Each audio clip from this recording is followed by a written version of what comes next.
Hello, and welcome back to Bard College. We pick up our story in the city of Brass, where a proposition was handed to the party, where the head of security, working in league with a drow matriarch, were offered the party the opportunity to lure one of their former rivals into a trap to gain favour with the Grand Sultan.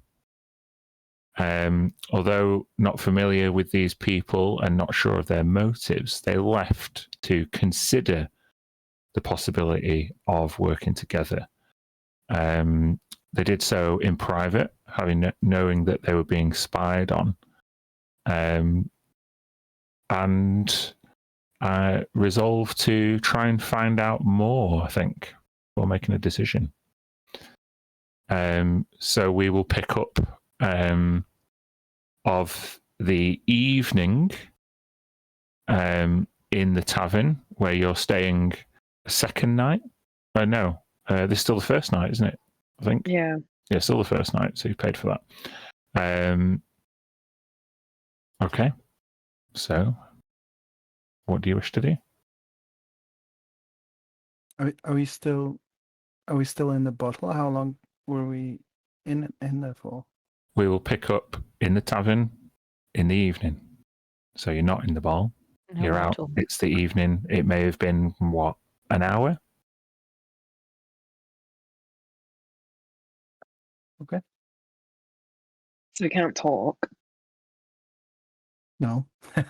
we should rest. And Oh, did you not finish your conversation in the bottle?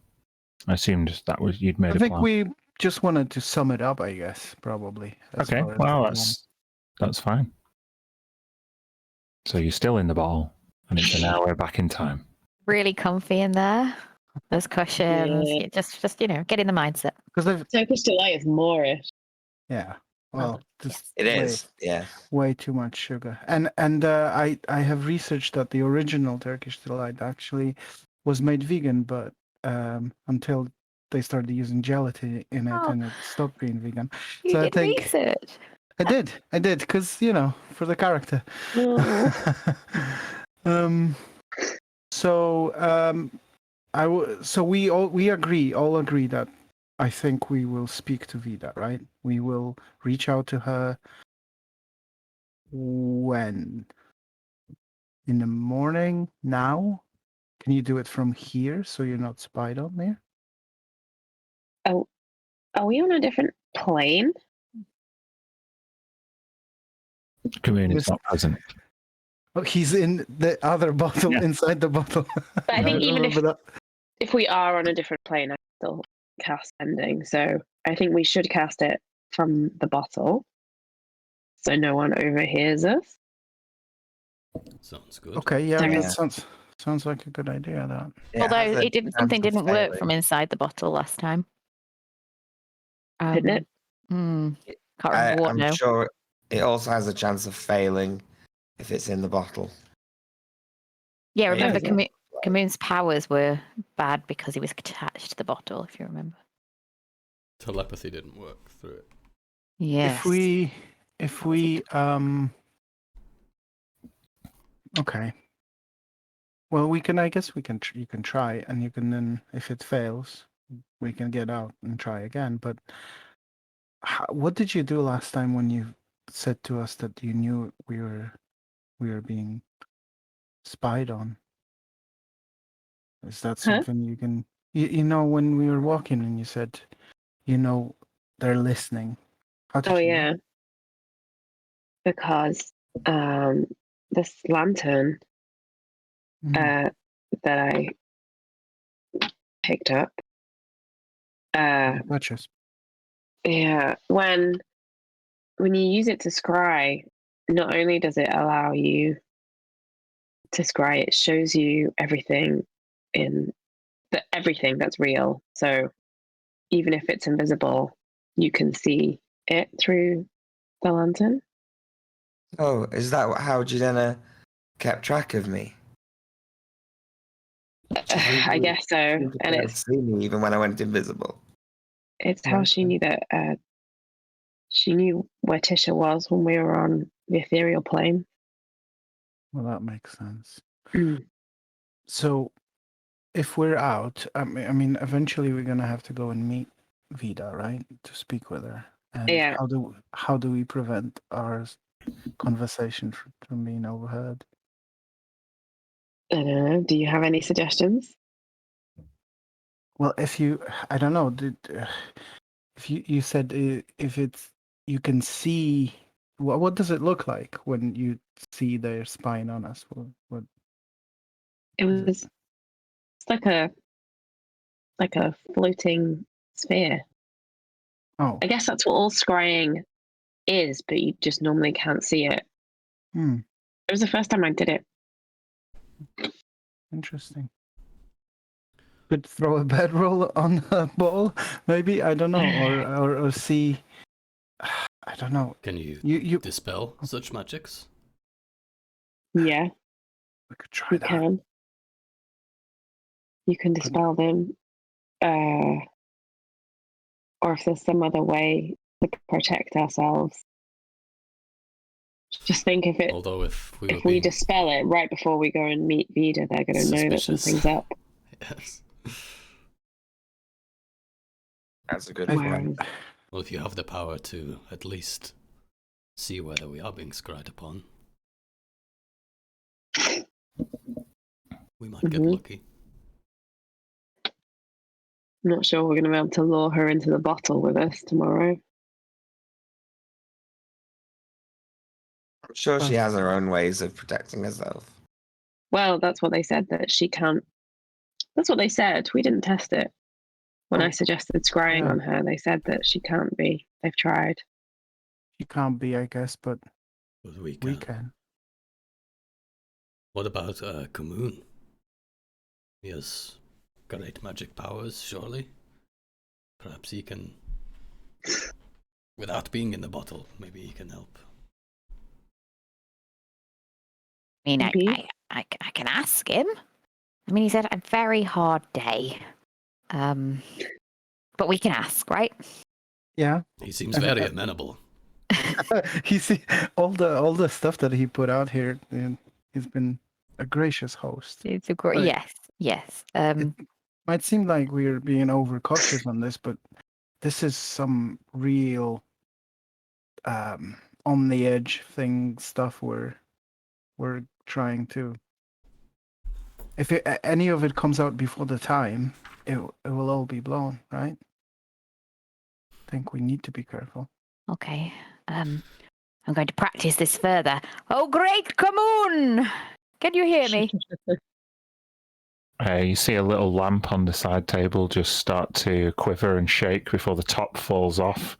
And in a cloud of purple and yellow smoke. Yes, Lady Giselle, I am at your beck and call. It is not Ray Winston. I revoked. A bit of a sulfur. No, I'm joking.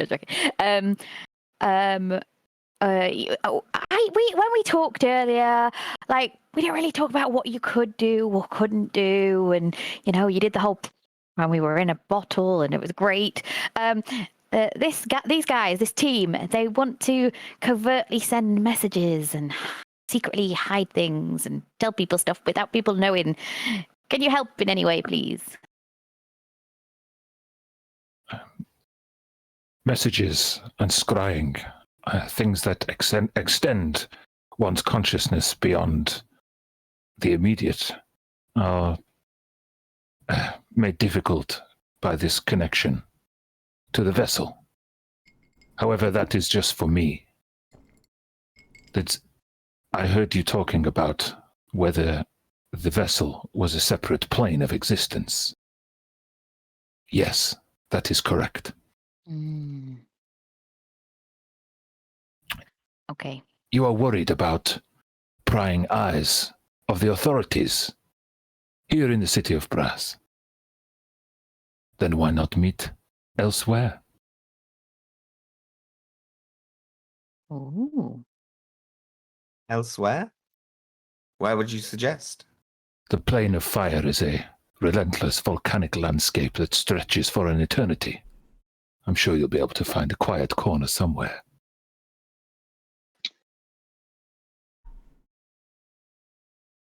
Does that sound? Thank you. Thank you. Great. Come on. Does that sound reasonable? I think from what you were saying, Mir, before, you could do this spell on people, right? Regardless of what, you didn't need to know where they were. So technically, they could potentially do that to us as well. But that makes sense if we're not in the city. I guess it's less chance of that. Yeah.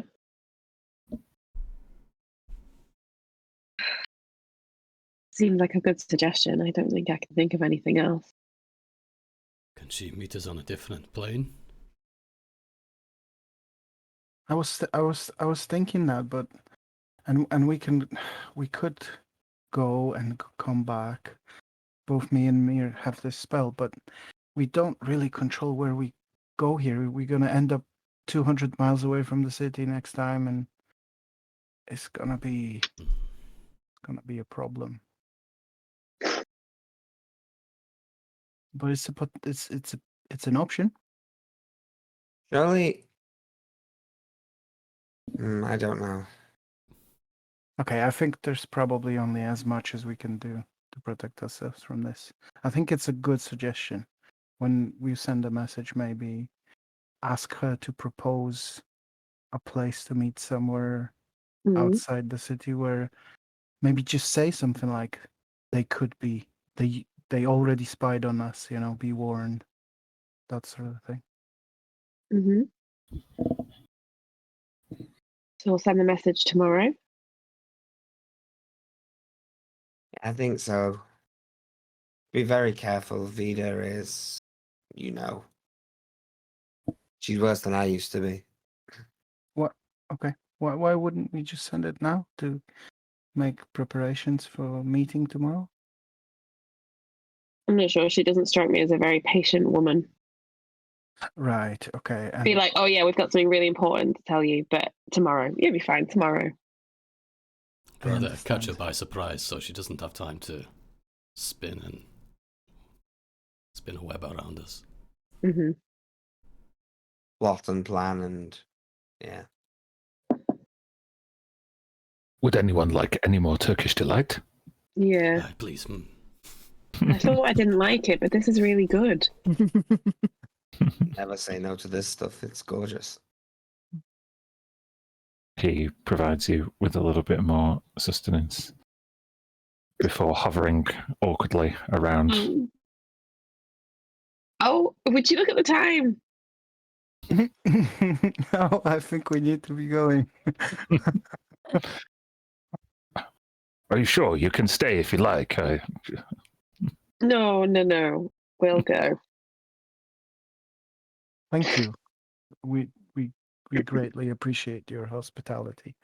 You're a gentleman and a scholar. Friends of Lady Gisela, friends of mine. Ha ha ha. Right, we're all friends. How do we? Oh, I'm sorry. And then you just all appear in the one of the bedrooms. I guess the girls' room. With a double bed, so let's get cozy. 3 of us. And the dog. The dog does not have to sleep on the bed. No, but I can sleep on the floor with the dog. It's no problem. I always do that anyway.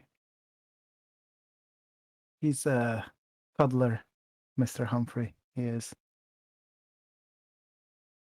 He stands up, yawns, turns around, sits back down again, goes back to sleep. I think there was something Tilly wanted to try and do before sleep time, which was to concoct something to help Humphrey with the heat, not fire resistance level, but we talked about it. I bought some digestives, I think, from the. I like maybe mix it with some mushrooms to make the next day more bearable for him, to mix it with his food or something. Yeah, make a alchemist tools check, which is dexterity plus proficiency. Okay. Okay. I'm just gonna. I need to make a custom thing for it, but I'll just roll dexterity, and it will be +5. So 24. Yeah. The digestive that you bought seems like a good base. It's very thick and cool. You add a few sprigs of mint, some particularly chalky mushrooms, and using your tools, you actually kind of do like a reverse, like Bunsen burner, a blue flame that actually cools the liquid back down again. If you leave it to kind of melt normally overnight, it'll be collected in a cup in the morning, and it should last for 24 hours. Fantastic. Yeah, great. Thank you. Okay. Anything else anyone wants to do? Going to have a relaxing night at the tavern? Or are you going to get an early night? It's been very hot. You've been schlepping around the city of Brass all day. Yeah, I'm going to take an early night. Yeah. Okay. Anything else? No? That's it. Okay, and take a long rest, I guess.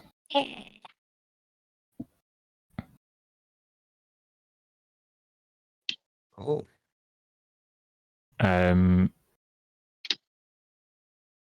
You despite the comfortable surroundings that you've purchased for yourself, it is an unquestionably hot night. I just want to make everyone make a Constitution saving throw.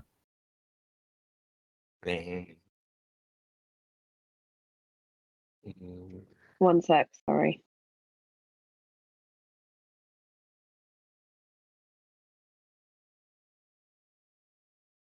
I probably I rolled so well. I'm gonna put a narrative that I've been trying on the thing that I'm gonna give to Humphrey. That's probably what made it. Yeah, sure. Yeah, it's just like, is it melting properly? Yeah. Okay. Jacob, it's real hot. In here. You had an uncomfortable night's sleep. I'm going to give you a level of exhaustion that will last until the afternoon. So just a bad morning. Mechanics question here. You've got one level of exhaustion until I say it's gone. I've got a feature that lets me remove them. Okay, go on. Put the. But it is after a short. So if I spend time over breakfast, I can.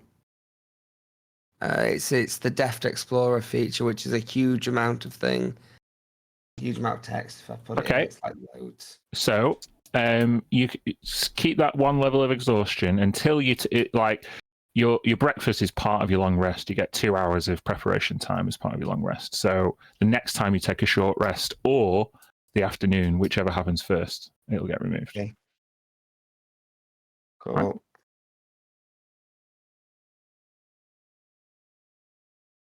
So, the innkeeper, you notice now when you go into the dining room that he is, he's within kind of walking distance of the tables that circulate the bar in this place, which allows him to kind of, it doesn't allow him to overextend his chain. He can reach all the tables. But you do notice it's quite like, even though he's very keen to ensure that you stayed in comfort. This is a cumbersome arrangement, and he seems to struggle under it and smile through gritted teeth as he kind of drags this chain around. I trust everything was to your liking with breakfast. Very good. Good, thank you. Are you departing the city of Brass today? I don't No, believe I so. think we got some more sightseeing to do.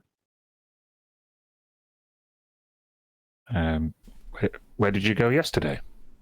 To the Ashlocks. We did. The Ashlarks. The Copper Why on earth Cherry. would you go there? Recommendation from a friend. Your friend doesn't have very good taste. Don't listen Yeah. to him. Yeah, you feel your vessel necklace like just heat up slightly.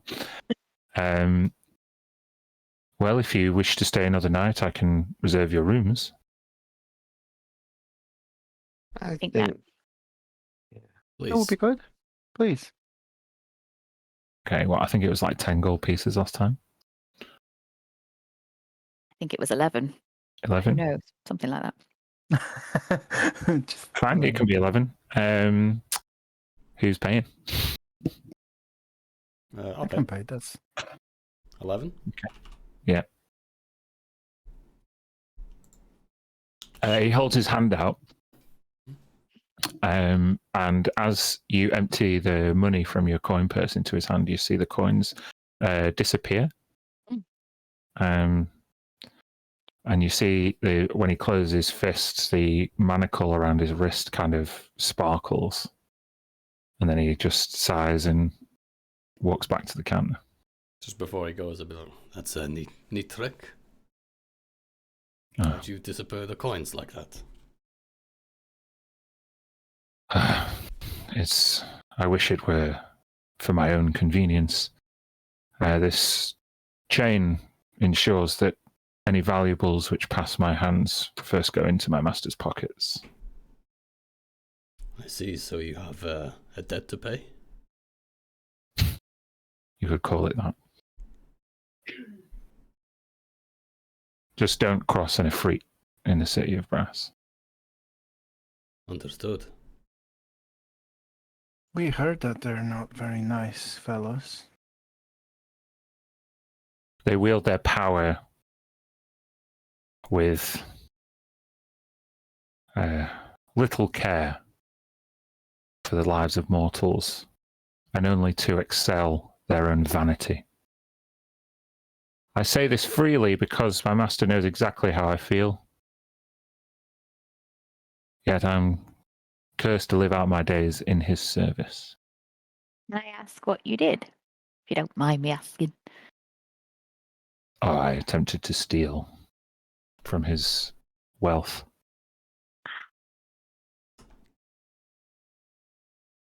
If you ever try and steal from an Ifrit, well, We would never do you that. could end up like me. We would never even think of doing that. But it does seem like a very harsh punishment for unsuccessful, I assume, attempt at theft. I was successful in the immediate aftermath.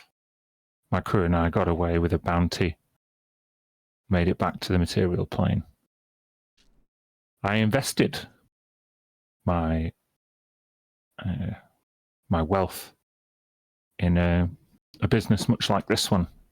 In fact, exactly like this one. Back in Crystal Spear. However, when I refused to pay the taxes brought on me by the Grave Assembly, one of their agents ratted out the source of my wealth to the Ifrit that I stole from. And thus he cursed me to run my business in his service away from my family for the rest of my life. That's truly awful. Is there any way of getting out of it?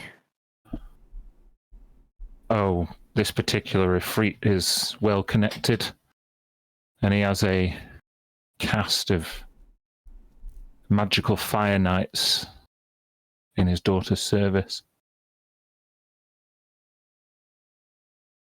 I wouldn't bother attempting to arrest my particular fate. I've accepted it. Masuzia, you are a cunt. At least he hasn't taken away my ability to express myself. Watch out, though. That tongue might go. I care not. There's not much else he can do for me, taking away my freedom. Masuzia. One to watch out for, guys. Across the road. We've met. You have? Hmm. Oh, Yeah, on the plane of water. Oh, at the Oh. palace, Uh-huh. yeah, I remember. They were looking for somebody, weren't they?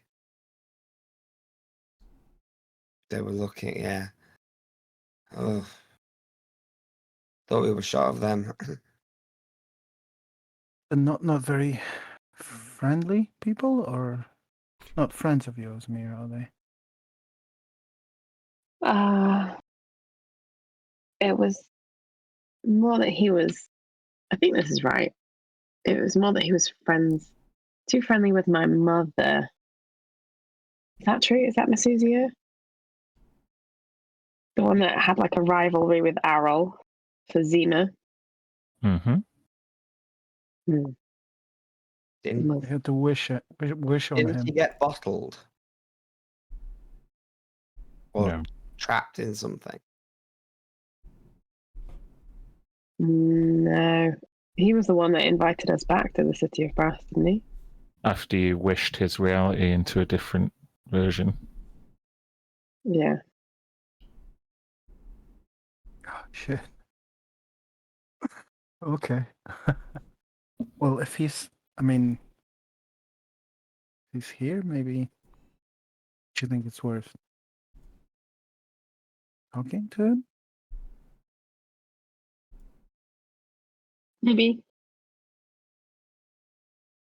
I wouldn't advise it. No. Susie's deals are loaded with catches, strings attached. Most Ifrit deals are. Hmm. Anyhow, I've been very rude and not introduced myself. I was thinking that. What's your name? My name is Stolkerth. Stolkerth Monroe.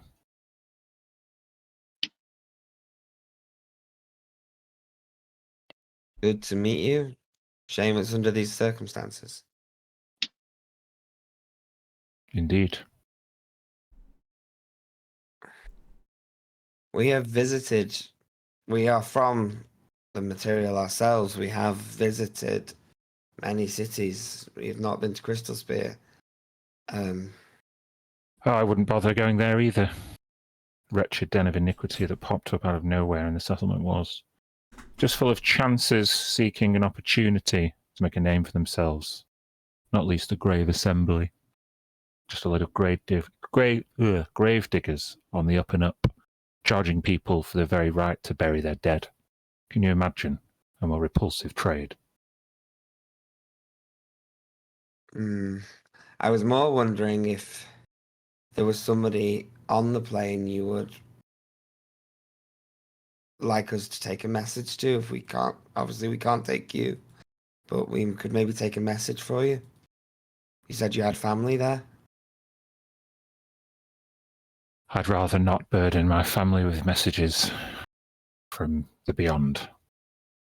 I'd Very well, rather well, if they you change forget your me and mind, move on best. with their lives. I appreciate the consideration, though. You're awfully willing to help. Not many people who pass through inns in the city of Brass have got consciences beyond their coin purses.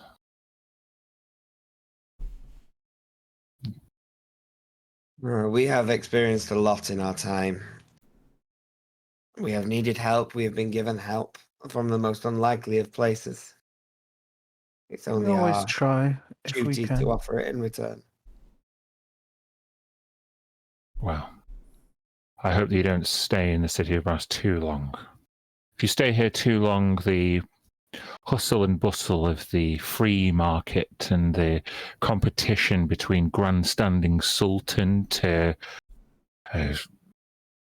vicious ifrit just gets wearing. Don't play their games. Go and forge your own destiny with no strings attached. And he shakes his chain.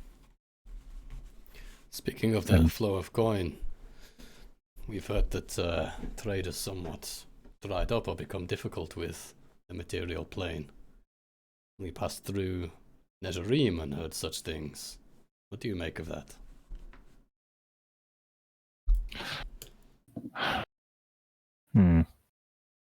I can assure you trade is definitely still extremely profitable with the material plane.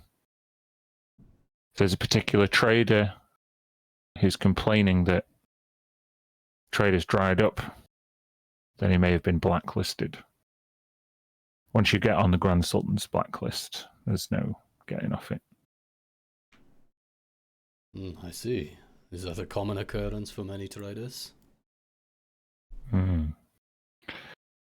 It's very rare that the Grand Sultan concerns himself with matters of trade, so he usually blacklists people as a personal slight. Someone who's, I don't know, beaten his prize horse at the races or had relations with one of his harem. Ah, I see. We heard about something like that. Well, good to know an ordinary trader shouldn't have any problem finding merchandise. Quite. Couriers are carried out by the job of a courier usually carried out by salamanders these days. They seem much more efficient these days. Maybe they've banded together and established some workers' rights.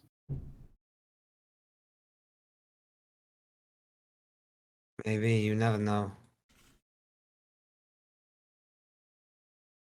Anyhow, I shan't burden your agendas with gossip and grandstanding of my own. I've a tavern to see to. Good day. Good day. Thank you. Flick him an extra gold coin.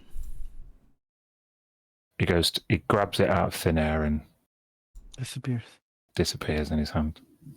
Would 10 bronze vanish too, my good sir? Or are they considered beneath your master's notice? Literally anything of any monetary value. What about a piece of Turkish delight? He's like clearing away your plates of breakfast and he pauses. What? And he says, "What flavour?" I've got some coconut on offer. I'd be most grateful. There you are. I'll pop them on He the grabs side. it and eats it. You can come again. Job well done, Giselle. You definitely have a knack for making friends. Fruit Turkish delight and not coin. Noted. Even though you did trick us into a trap first time we met. You seem to be growing on me. It's not hard because Yeah, I still don't know how you managed to do that, Giselle. Let's not question it. Let's just accept it and move on with our lives, I think. Anyway, what's next? Well, I think we have a message to send. Yeah. I agree.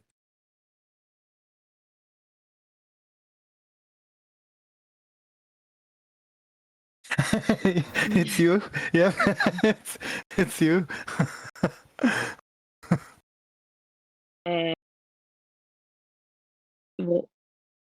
What do you want me to say? Should we go and talk in the bottle?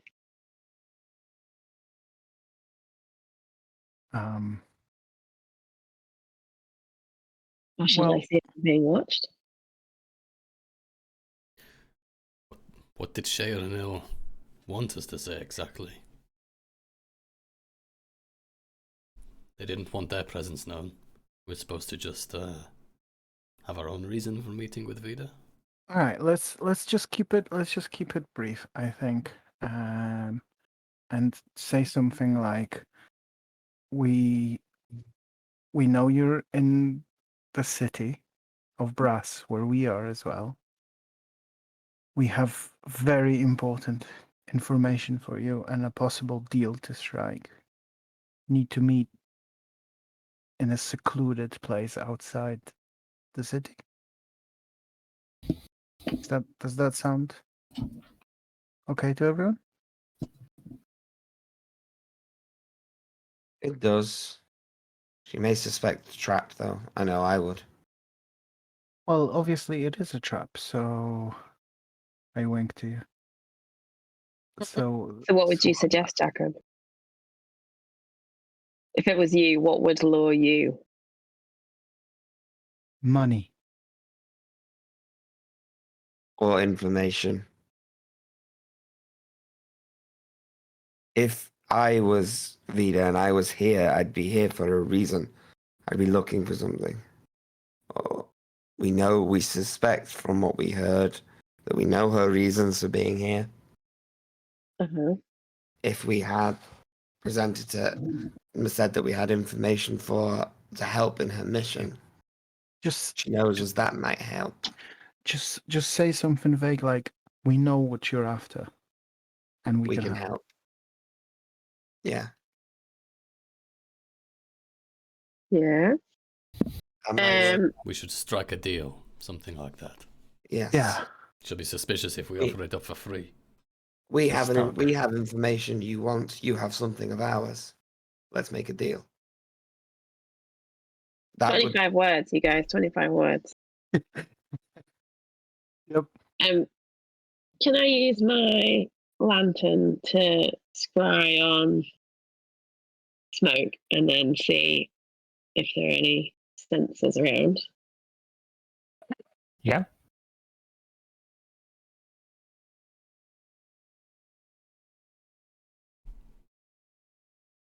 Are you doing it from the breakfast table? Oh no, I thought we would go back to our room. Yeah. That sounds reasonable for us to do, yeah. Somewhere slightly private. Okay.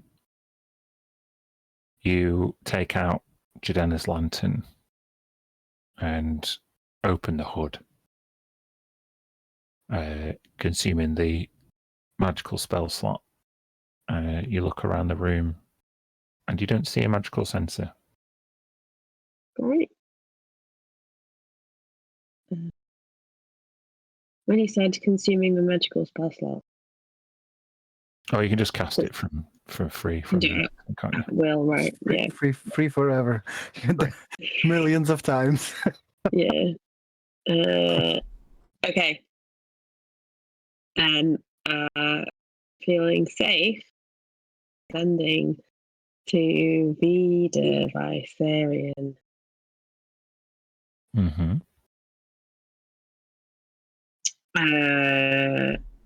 And I'll say,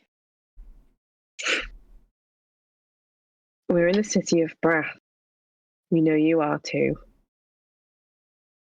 We know what you're after, and we have a deal to strike.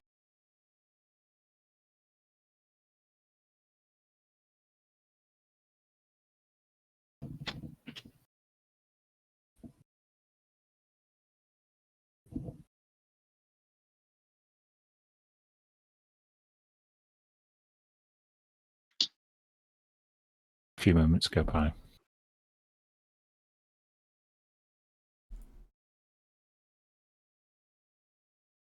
I know you're here. If you truly wish to meet, just follow the eternal flame.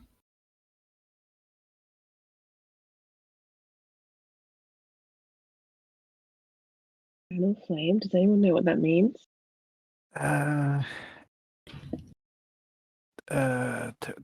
There was something.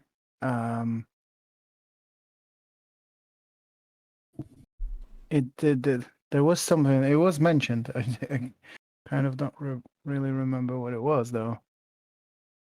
Is it a path or a road? Was it?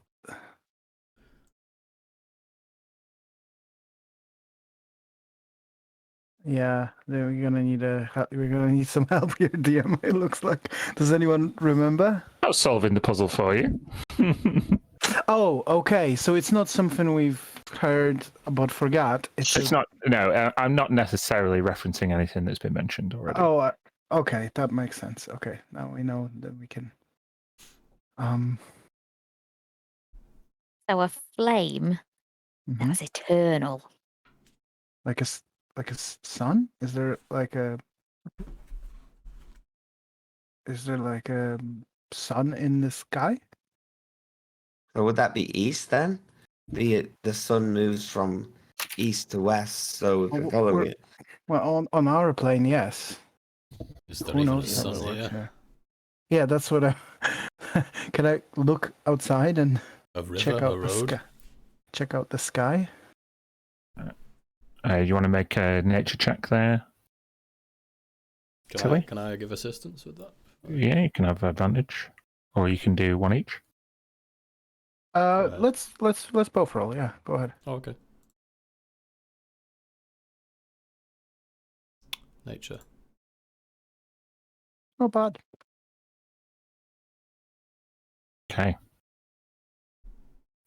On this plane, as the material, the sun does rise in the east and set in the west, and it is, low in the sky to the east. You see it burns more brightly and intense. The way a midday sun burns on the material plane, the morning sun burns here. It is an angry white ball of fire, and just gazing at it is painful. And is the city map orientated so the east is where we It actually does say came? Gate of Eternal Sun.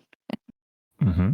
Oh, that I think that's where we came in, isn't it? So That it is might have been- it exactly is. Yeah, it's a very good observation, Giselle. I think we solved the puzzle. sun, flame. I don't know. Eternal. Pretty trick. Yeah.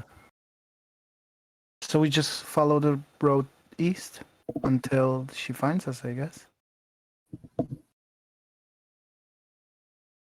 Right. Okay, here, boy. Eat this. You're gonna feel much better in this heat. Don't we have to pick up potions today or something? We do. We could do that on the way. It was 24 hours after we ordered them, and it was yesterday Oh. evening. Oh no. They won't be ready yet. Well, we got 2, right? Uh-huh.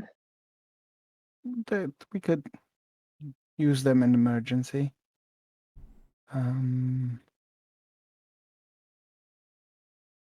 Yeah, maybe we can buy some fans. I was thinking that. Yeah.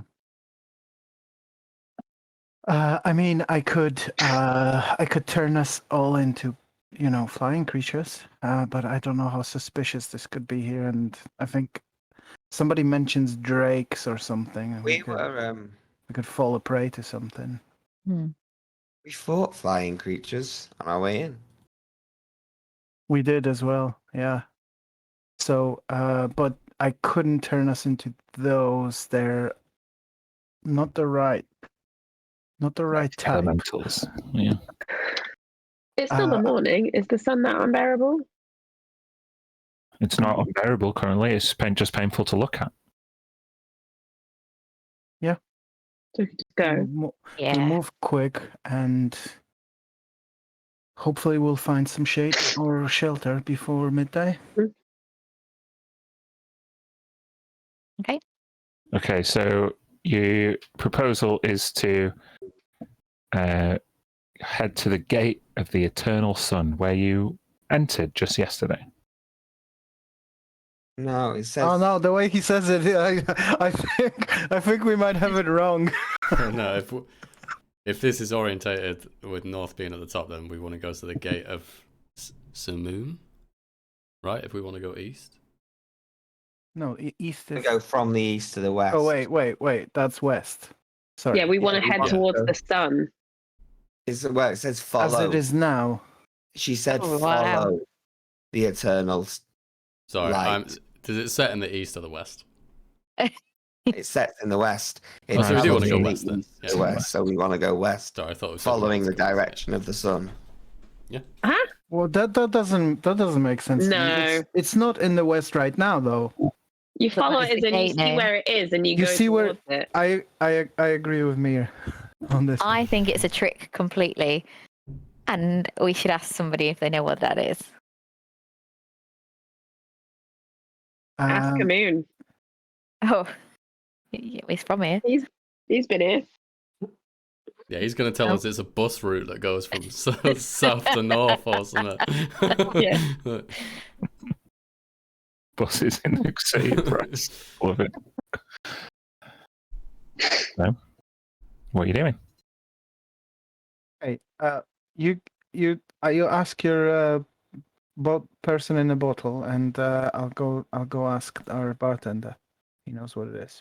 Yeah, I'm gonna say, come on, glow hot. If you know what the eternal flame is.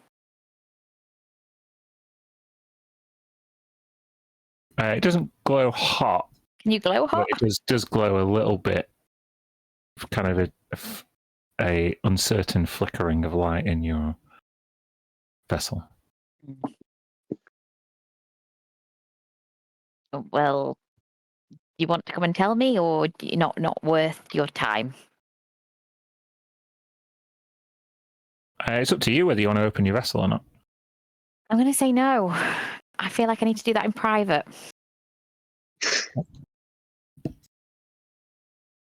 The moon maybe knows. He might not know. Let's see if the barkeep knows. Innkeep. First. You want to ask Stolkerth? Volkerf, Yeah. yes. Thank you. Heading for out the- already? Yes, we are. Hopefully, see more of this amazing place. Look, I have a question. We have been offered a like a little challenge, if you will, to help us in our sightseeing. Somebody suggested that we follow the eternal light. Have you any Flame. idea what flame? Sorry, Flame. that was flame. Follow the eternal flame. I'm going to make a check. I'm going to tell you what type of check it is, but I'm going to tell you I've got a +2 bonus. I'm going to roll it publicly. Oh. That sounds strange. I mean, there's flame everywhere in the city of Brass. Eternal. Nobody refers to the sun as the eternal flame, like as it's like, oh, the eternal flame is so hot today, like like when you... Do you refer to the sun as the eternal flame? Going to Oh, that's from now quite on. strange. I might do from now on, but I mean, I'm not from around here, so okay, so you don't know, but it's I mean, I'm obviously- not from the city of Brass. I was transported here magically and chained to a bar. I'm that gonna go is back to the room. very sad. I trudge Sorry, I my couldn't be way. of more help. It sounds trippy though. It does sound trippy. Oh, why would she give us a riddle, Mir? Why do you think? Because she's tricksy. Just- Or it's like if you wanted to really make you work for it, Yeah. Well, you can consider what the fuck her message might mean over the break. Hey. It's going to go a couple minutes early, but yeah, I'll see you at 10 to. We're going to take just over 20 minutes. All right. Yep. See you See soon. you later, guys.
To wag, for she who'd led us towards the light, the ballad of the white stag.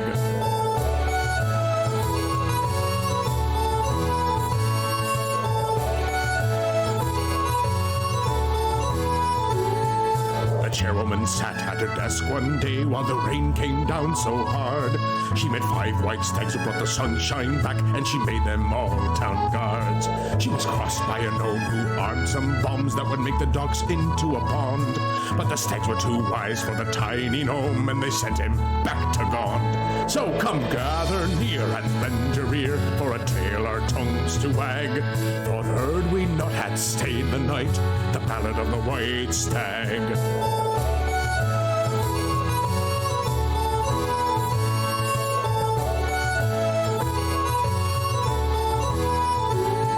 She roused her men at the feasting hall, and she took the stags to the city wall. With a lightning strike and a nasty fall, the chairwoman saved us all. When the nightfall came, the chanting stopped, and I nearly spilt my drink. For in the dark, with Mistress' aid, she turned the walls to pink.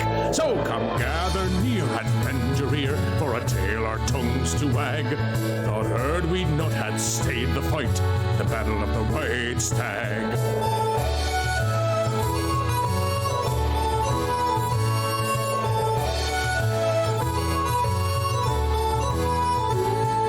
Now the chairwoman wields her family sword, and her brother wears a mask for the forgers' guilds and traders too.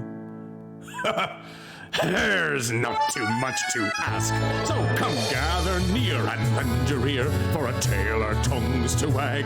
You better tip your glass, 'cause she saved our ass, the Battle of the White Stag. So come gather near and lend your ear for a tale our tongues to wag.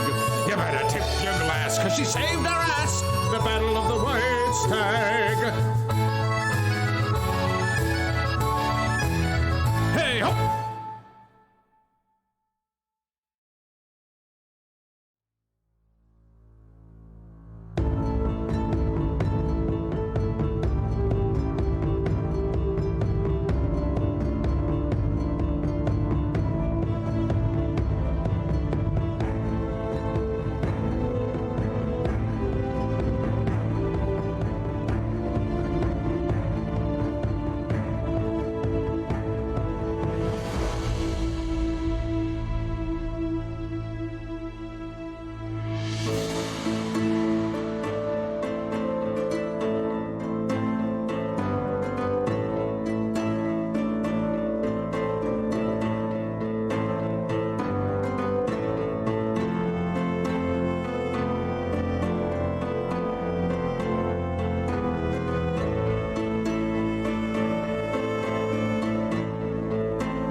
welcome back.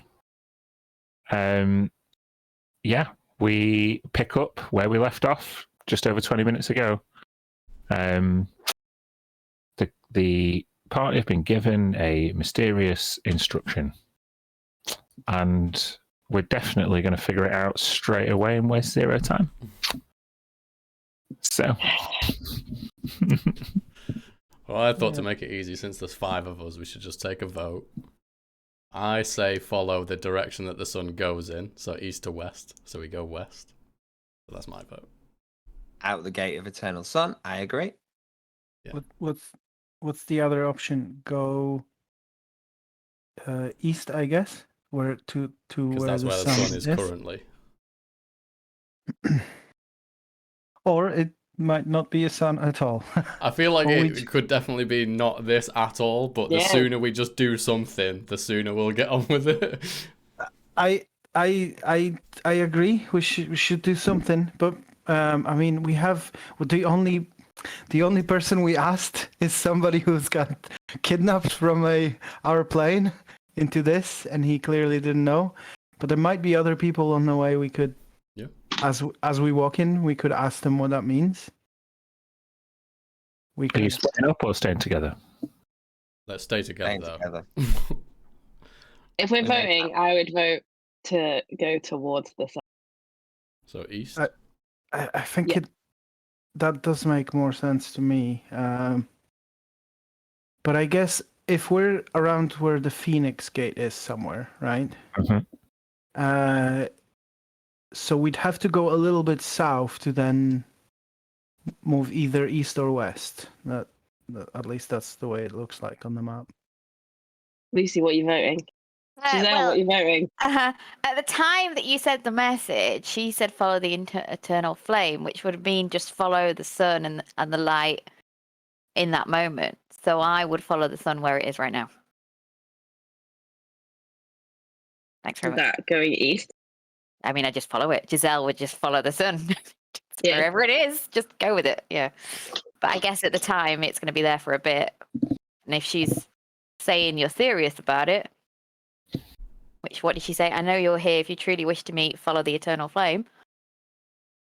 Follow the eternal flame. So is that 3 votes for Mhm. going towards the sun? East. So, I guess. Gareth is so mad. I'm not mad. We can turn you around. you can indicate to me a general destination then on the map. Pick a place that's in that direction. We'll see what happens when we go there. Be the chimney, wouldn't it? I mean, we were told that she was seen in the castings, which is just over there, east of us, on the other side of the palace. So, and the chimney's That is near true. that. Maybe that's what she meant. Just go to where, go in that direction, and that's where she is. She's in the castings, maybe.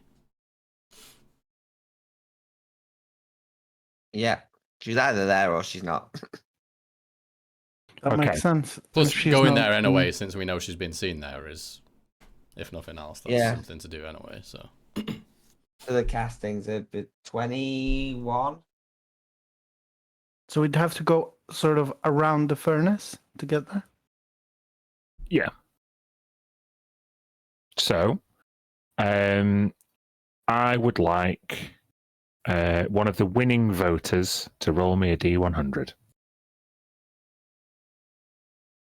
Who didn't do it last time? I think I did.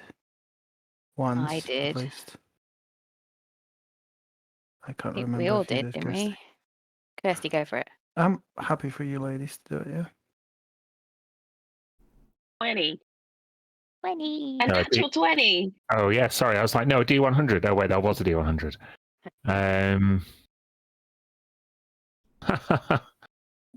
Okay. We meet a guide. Roll me a D10, please, Kirsty. 8 guides. Nice. Okay. Give me a sec.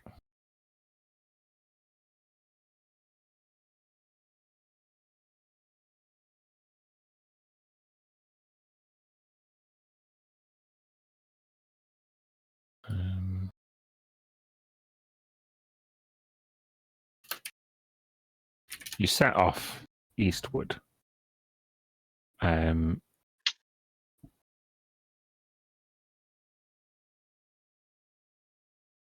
on.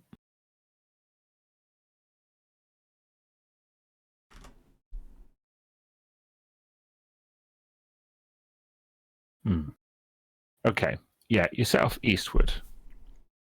And you, I mean, it's a long walk around the furnace, the charcoal palace. Like you can see it from wherever you are. You look uphill, and you're kind of walking around this huge length of charcoal walls that have got like gilded brass kind of fixings, decorations. It looks really, really grand. You go north through the Plume, and the Plume is hold on. I imagine that's like the factory district with like plumes of smoke. Yeah, it's very industrial. This is where the Grand Sultan's weapons of war are produced.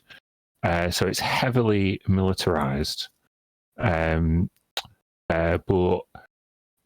even so, everybody's very, very busy. There's wagons being pulled from warehouse to warehouse. And as you move through the Plume district and towards the castings, you can see a lot of things coming your way, where following you, where like industrial material is being taken to the castings for refinement and being created into like more specialized hardware. The ash and smoke in the air is palpable, and it from a distance it would look like the charcoal palace is almost sat on a cloud of smoke because of this proximity to this area. Jacob, your background would probably give you the inkling that hiding in the castings would be easy because of this amount of smoke coverage. Yeah, this is a place where you need to watch out for cut purses and that sort of thing. So, should we? Strangely enough, it's more dodgy than the dodgy warehouse district we'd walk through. Yeah, this is where, like, rather than trade and store warehouses, you're in like working industrialized factories now. And you come across a tall half-orc female who has a map. And they look to be like particularly wealthy, decked out with like a few like obvious magical items. You see like a curved dagger with like a jeweled hilt, like locked on the belt, and a spell book that is in a cage that is attached on the other side of this like large muscular woman's belt. She's got like pointed long ears and brown hair that's scraped back, but she looks entirely lost as the smoke kind of rolls over the street. Seems disorientating to her. I'll elbow Jacob in the thigh. Look, she's got a map. Maybe we try to help her. We could take a look at it and maybe it will help us. What do you think? It could do, or it could be a trap. I don't like this place. But yes, suppose we should try and help. You're the least threatening of us. Do you want to say hi? I think Giselle, you should do it. No, I think you should do it. How about the two of us will do it? Okay, we'll do it together. Support Teamwork me. makes the dream work. Excuse me, there, my lady. Sorry Oh, to interrupt. just as you pipe up and say "excuse me," Tilly, a cloud of smoke just rolls over the top of you, and you disappear into the. And just Giselle's just stood there. Hi. Who said that? Oh, hello. Say it. You don't look like you're from around here. Who can you see right now? Just looking at you, Giselle. You, me. Yeah. Well, no, because I'm not from around here, and in fact, I'm a little lost. Actually, are you? Do you know the place? Are you local? I'm not local. I'm just visiting. I'm meant to have an appointment with a religious leader. I'm told that most places of worship are in the Foundry District. Is this the Foundry District? Giselle turns to Tilly. Is this the Foundry District? The smoke comes away from Tilly. She's just like covered in soot now. I think Get that off you. No. I think Jacob said this was called what? The Plume or something? Casting. Yeah, I think Doesn't look like a worshipping area at all. Hmm. I think the Foundry is where they make things, right? This is looks like where they make things, but why would a religious centre be in a place where they make things? Hmm. I think I don't think you're in the right place. no. Yeah, Have you got that? Is that a map you have there? Oh, this is Jacob. Yes, it is, young man. May I have a look? I bought it from a cartographer. Sure, and she turns it round. And is it that map? Is it like a child crayon drawing? No, it's a pretty accurate map. So would I be Right, able then. to tell that the Foundry is the other side of the palace from here? You can make a survival check at advantage. Thank you. Wow. Woof. You sure Three she's and a not? two. Yeah, you're sure she's not in the right place. You're pretty sure that you're kind of on the edge of the plume between the plume and the castings. So you can point her in a vague direction towards the southwest from where you are. But you can't give her exact directions unless you have been to a particular landmark that she's looking for. I don't think you've been to the Foundry, though. No, we haven't. No.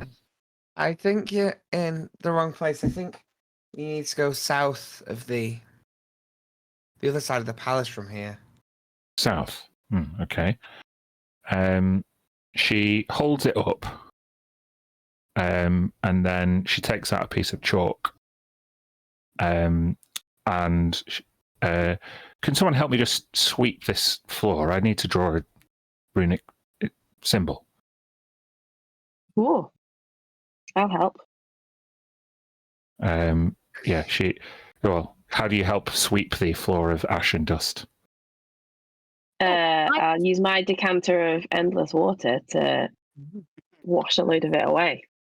Hey, cool. When you do that, keeps on giving. yeah. When you do that, she bends down and she does the casting of the gate spell, letting you know that this is a high-level adventurer. Nice. Jesus. And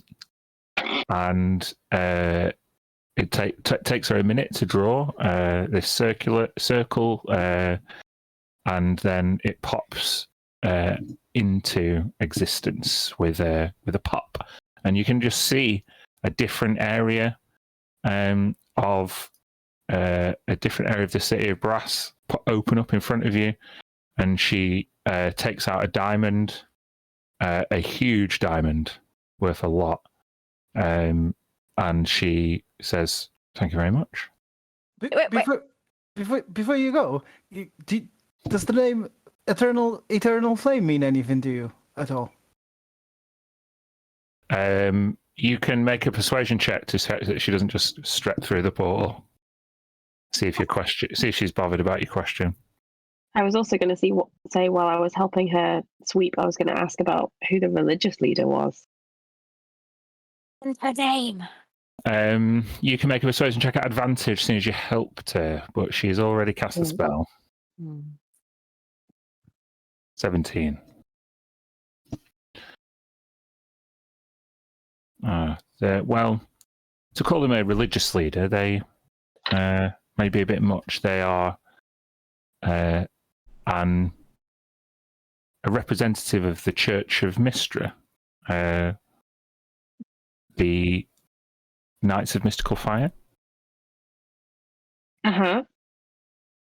I'm one of them too. Who are you meeting?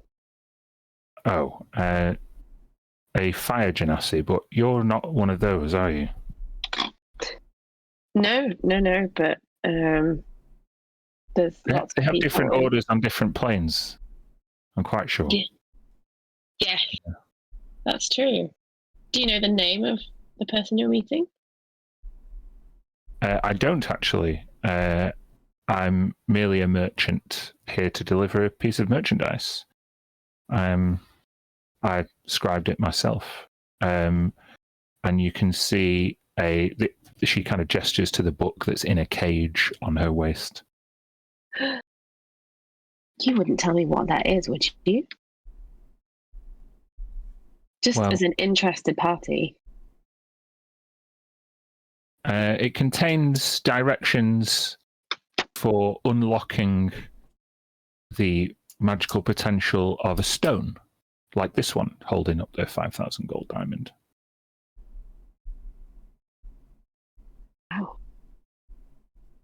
So you're selling that to this fire genasi? Indeed.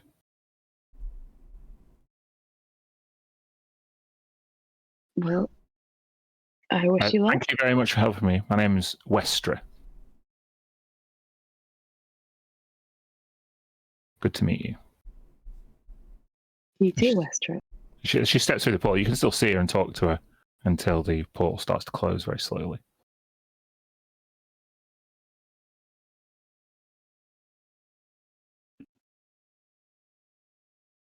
That was strange. A coincidence.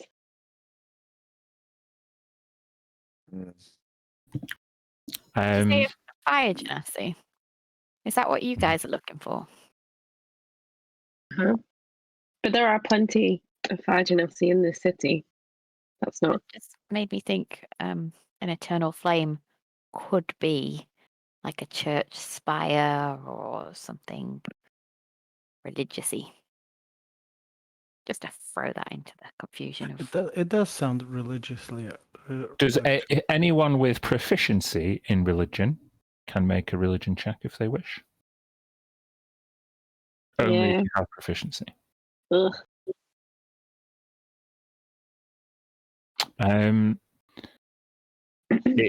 Your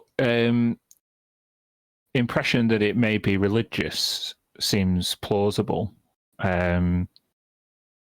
And through the foundry, the gate that you just saw, you did see many different religious buildings. You could see people in vestments, priestly robes, kind of to-ing and fro-ing, as Westra stepped through. Yeah, now that you say that, Giselle, it does seem like it rings a bell, but I can't remember what it was, but it does feel religion adjacent. It also sounds a bit like a cult. As you approach the canal that bisects the plume and the castings at around 21, you approach one of the bridges, one of the crossings, and you see a cloaked figure.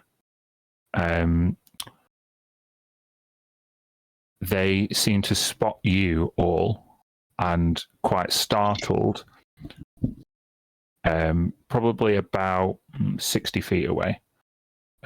This boatman pulls up a hood and sticks a staff into the water, and the boat begins to propel itself eastward at a rapid speed. We should go. Do you recognize us? Yeah. I I'm gonna wasn't- take off after it. Like You're gonna run? alongside the canal? Yeah.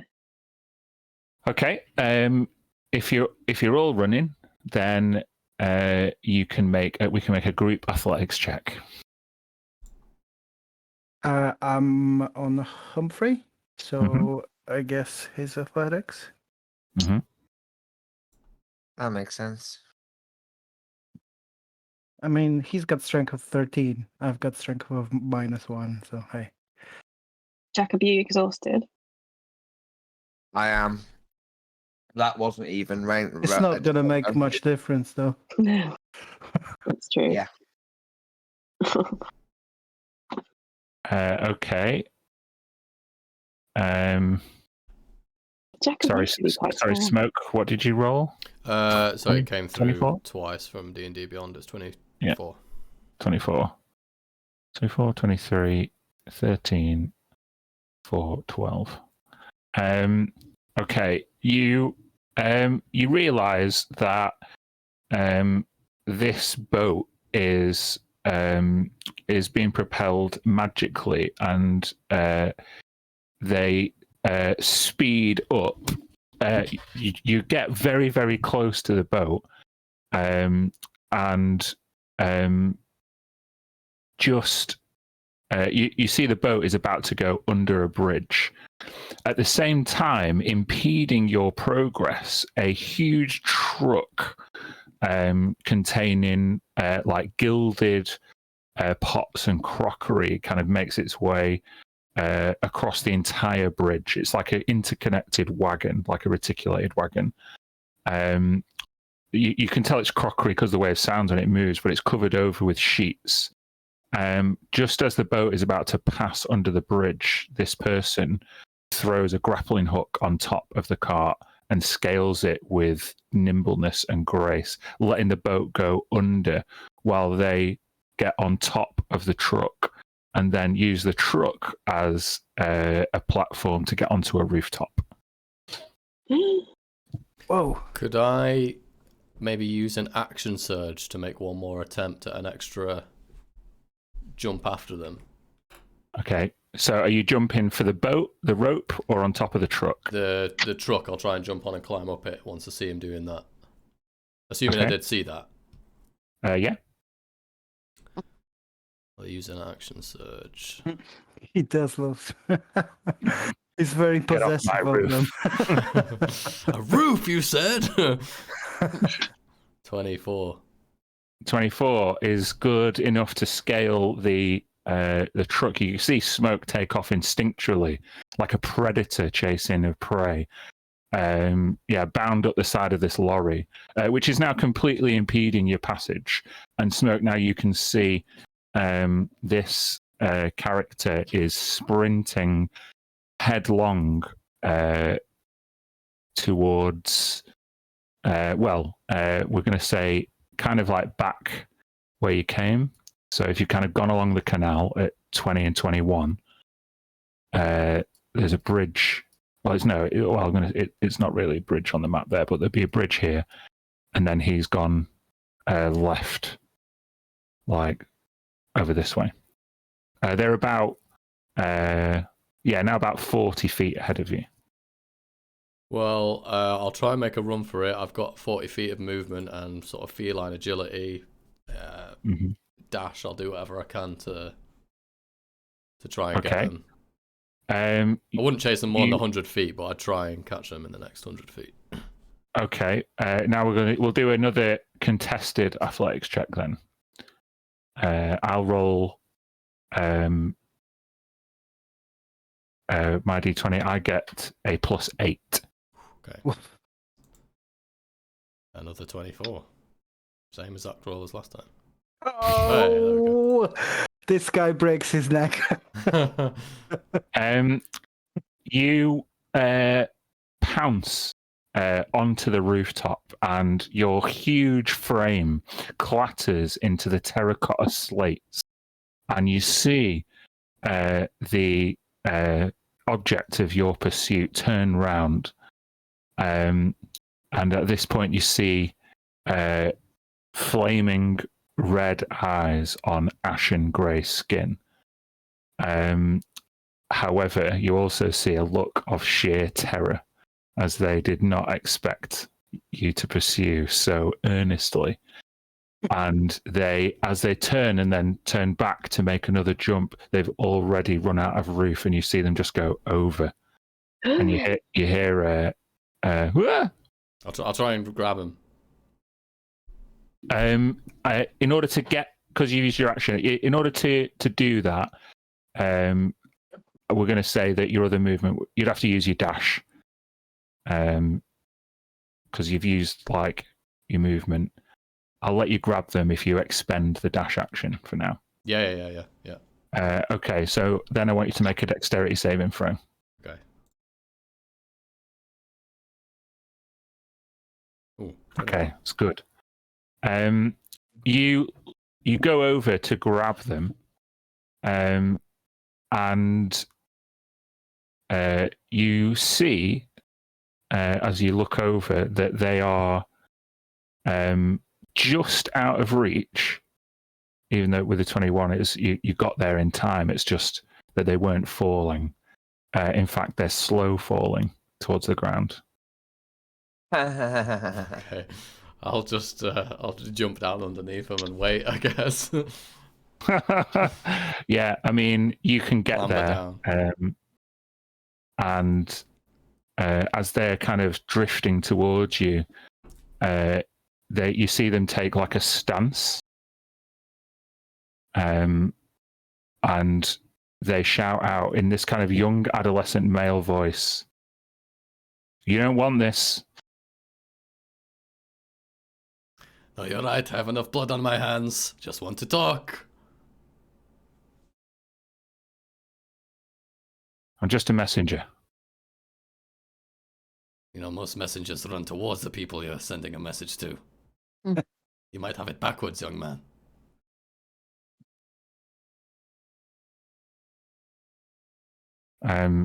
As he hits the ground, he realizes he's not going to outrun you. He's about 10 feet away from you. He pulls his hood down. You were supposed to see my tag. Tag, what are you talking about? Look. And he takes out a bag of like red dust. And then he takes out what looks like a wand, and he throws the dust at the wall that you both stood next to. And then with the wand, he draws an incantation, and then the dust is sucked into the trail that he drew, presenting a symbol on the wall. It's arcane spray paint. Nice. I'm gonna take it. I don't recognize. I don't have arcade knowledge, so. I will tell you. Well, I'll just show you what it looks like. Yeah, you won't have any idea what it is as in character. Oh fuck. Probably easier for me to just put it in a handout. Hold on. The spell is Banksy's Touch. Mm-hmm. Let me just.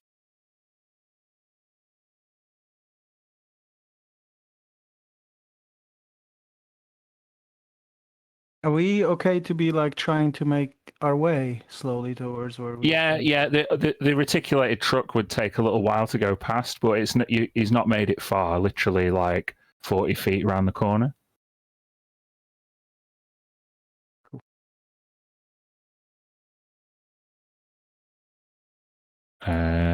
Let me show. It looks like this. Eternal flame. Neat.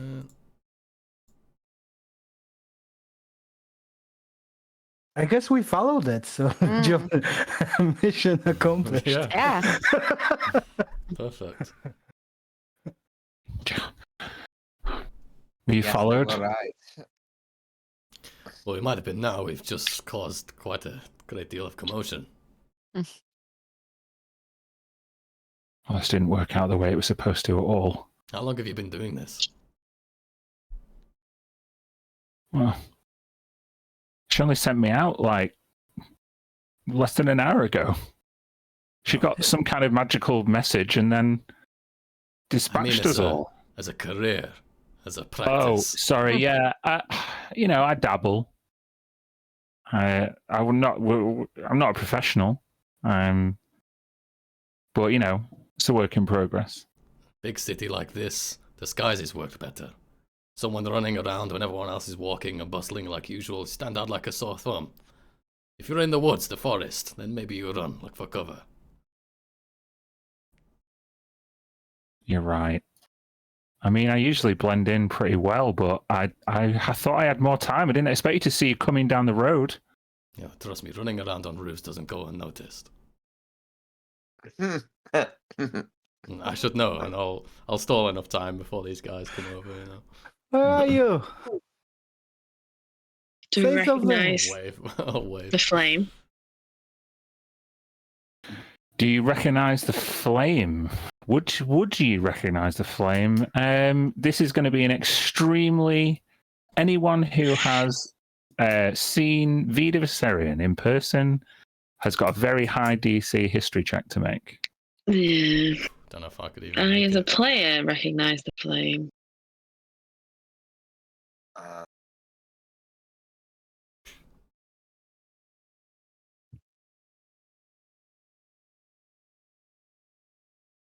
Anyone else? I mean, No. I don't think Tilly would. She's not No. really a history type. Jacob? I have Oh, no Jacob did history it. proficiency. Could roll a natural as in- 20. I could. Oh, go on then. Let's see. Well, I'm at disadvantage as well. Yeah. Mm, Looks like a flame, though. Like, for sure. Ooh. For sure. Yeah. Um. definitely does look like a flame. He's like, I'm in so much trouble. You don't have to be. We could just follow behind you wherever you were going to leave your next couple. Oh, I'm already behind now. I suppose I better just take you there. You know what would make you feel better? We were gonna follow the sun east out of the city after that message we got. Why would you do that? Eternal flame, out. we're not from here. We thought we West, met follow the sun. direction the sun goes. You really are new to the city of Brass, aren't you? I think she might have, underestimated that. This It made sense. is to me. my interpretation of the eternal flame of Kasuth. Flame of Kasuth.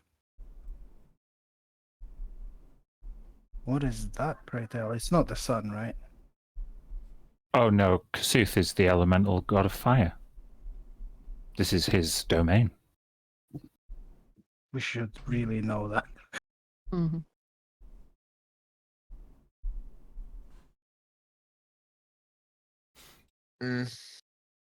Mm.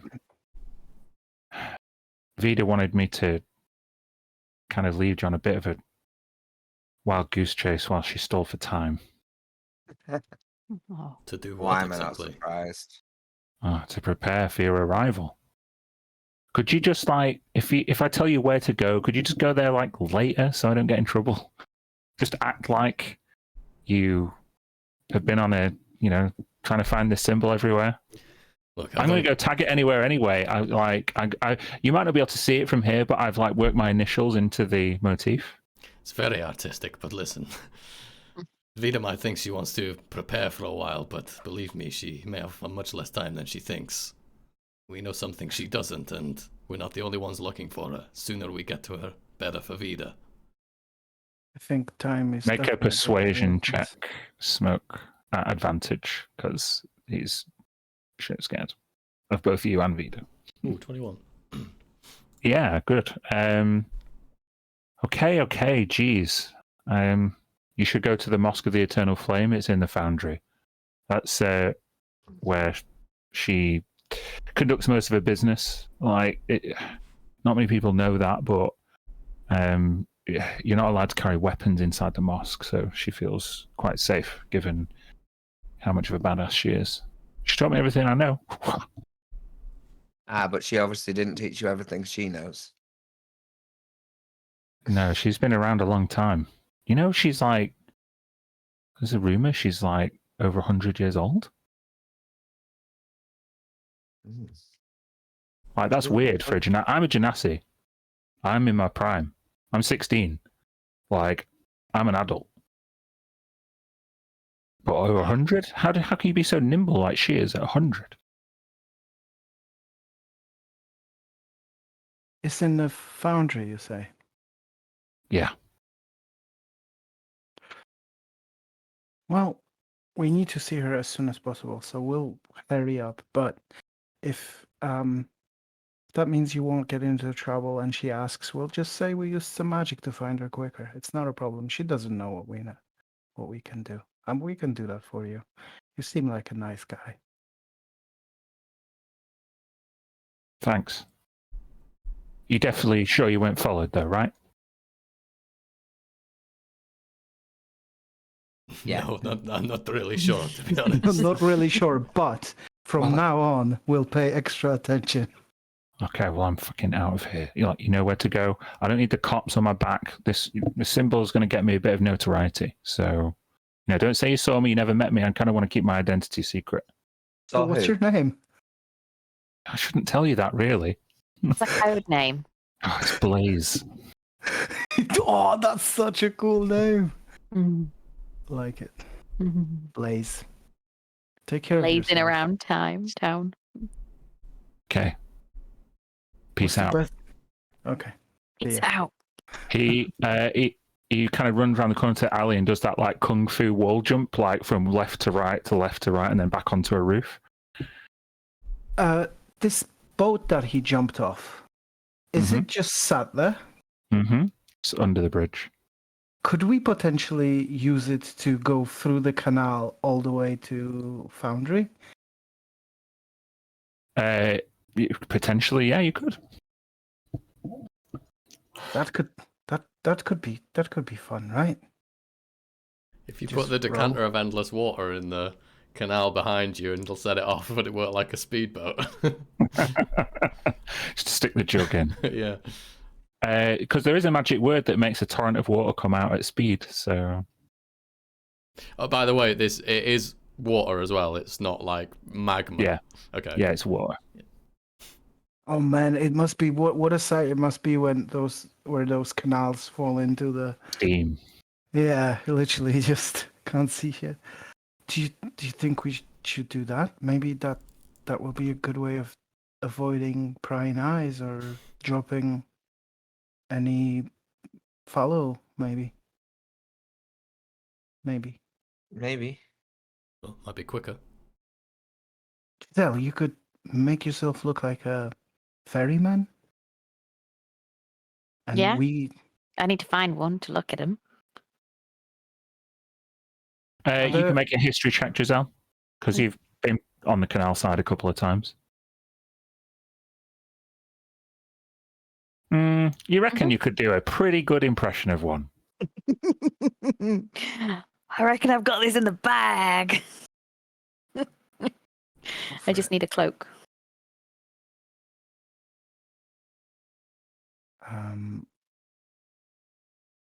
All right. Because you can't mimic the clothing, can you? It depends on DM and the situation.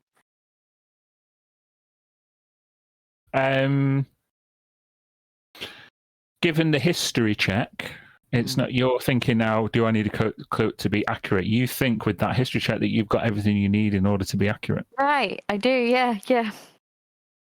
I don't think it's gonna work, guys.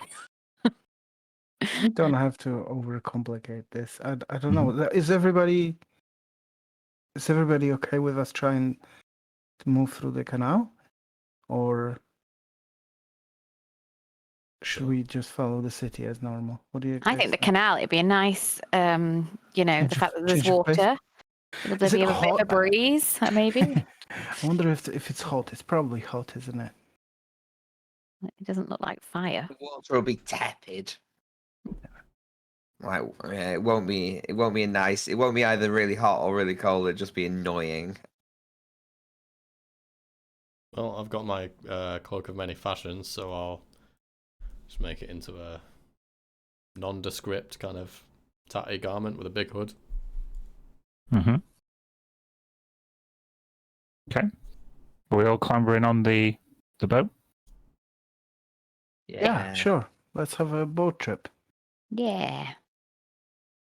Okay. So you turn the boat around and head back towards the Charcoal Palace and the moat around it.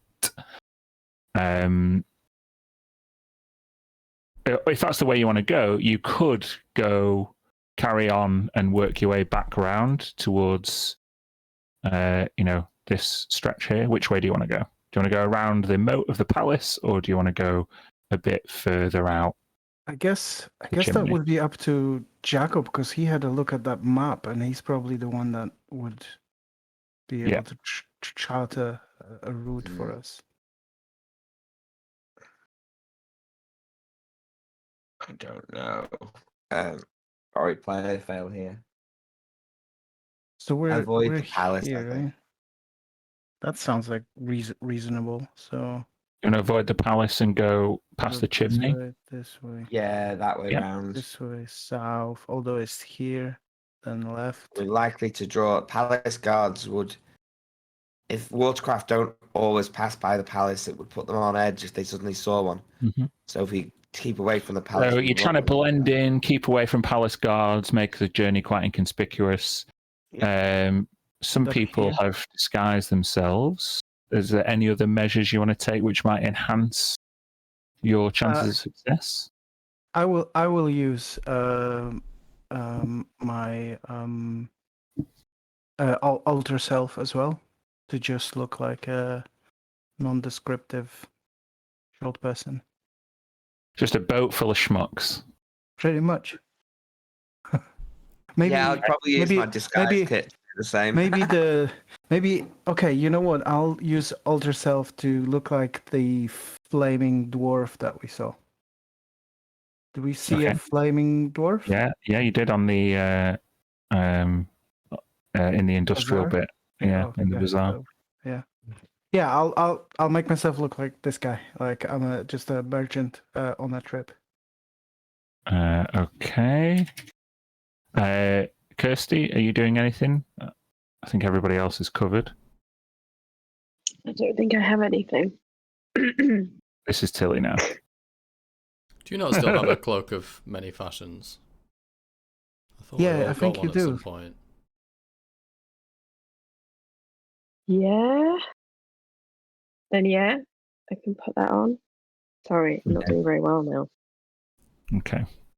That's fine. To match whatever Smoke's doing. All right. So I will give you all a stealth check. Rather than give it your advantage, I've lowered the DC somewhat because you've all taken steps to try and blend in.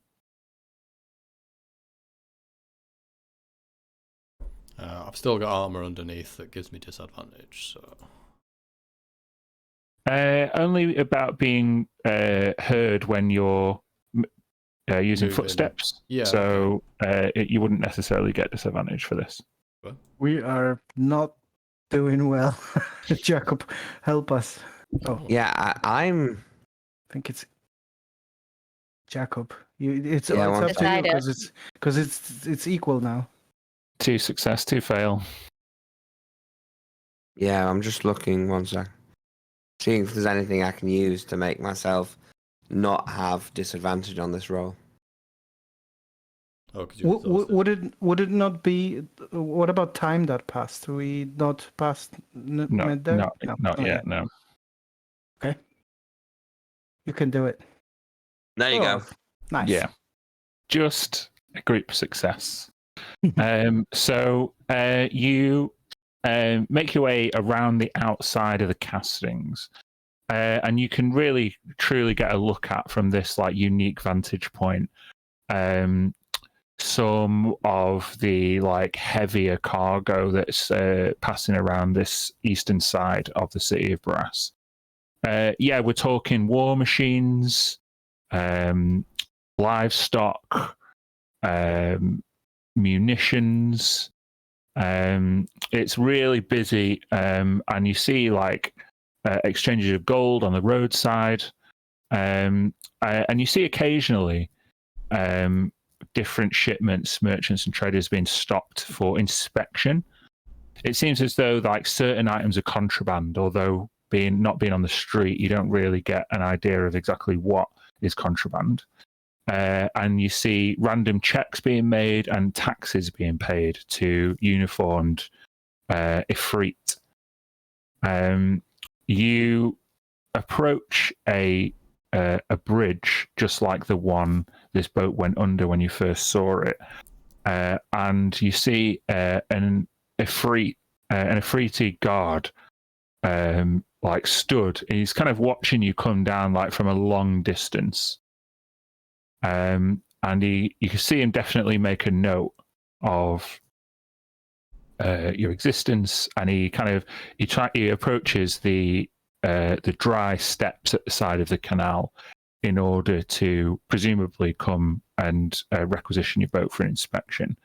However, just as he makes it to the end of the bridge, a huge, not a huge, sorry, like a tuk-tuk type transport, like a three-wheeler transport, literally like careens sharply round the corner and almost pushes this guard into the canal. And being in a freight, he's able to stop it, but the like tuk-tuk itself is damaged in the collision, and the trader is now chewing the Afriti's ear out, saying that his merchandise is worth a lot of money and this is the guard's fault and da-da-da-da-da. And you're able just to sail under the bridge, completely forgotten. Nice. So yeah, let's just, it's been a little while, let's just take a survival check, Jacob. You're quite parched and tired. Okay. At disadvantage, yeah? Mm-hmm. Okay. A 10 means that the waterborne traffic on the canal gets heavier at this juncture as you turn left to go towards the arches. So yeah, you see like canal boats now, some of which house like groups of people chained together. You see other kind of like gondolas carrying like various like regents and other important visitors. At one point, you have to pass between two large canal boats. I'm just going to make a roll. Hold on.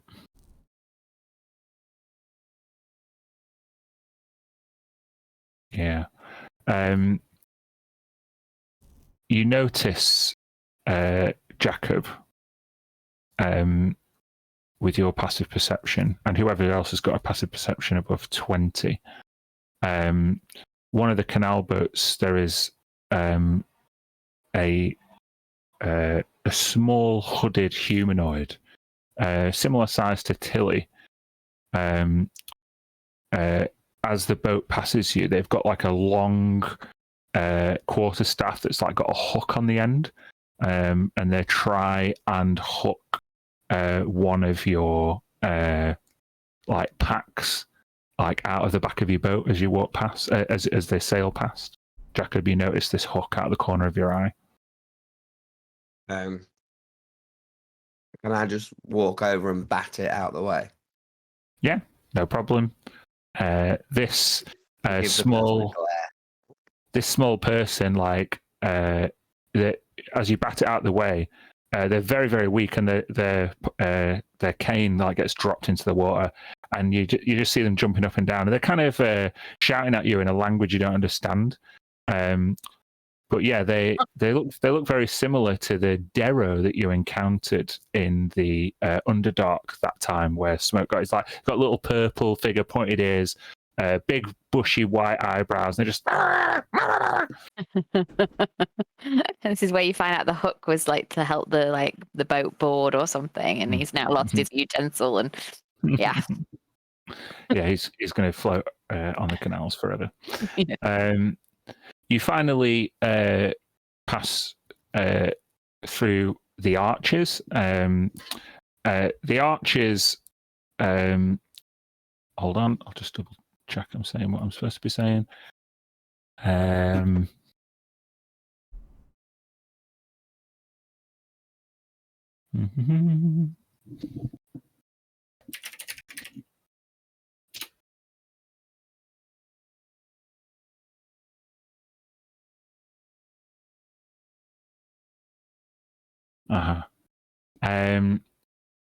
The Arches is basically like a big naval yard, and now you can see like a bewildering number of waterborne vessels. There are thousands of Ifrit in this area, and yeah, there are horse archers, different military. You see different buildings are like homes to different military orders and factions. You see like different banners strewn over loads of different buildings, and most of the people walking the streets in this area are clad in full Ifriti chain armor, which is especially good magical armor. We're going to need another group stealth check in this area, I'm afraid. This is like, we're just going to sail through the Pentagon. Oh, If only we knew. Yeah, Can I cast guidance on myself? sure. sleight of hands, John? Mm. Did you mean sleight of hand there? You followed it up with stealth. Yeah, sorry, Yeah. I re-rolled. I Stealth. just misclicked the wrong thing. Right, so we've got a 14, crit fail. Oh, 14. I'm gonna. Sorry, I didn't know that was the one that counted. Can I use my ability to get him a reroll? Sure, roll another stealth check, Smoke.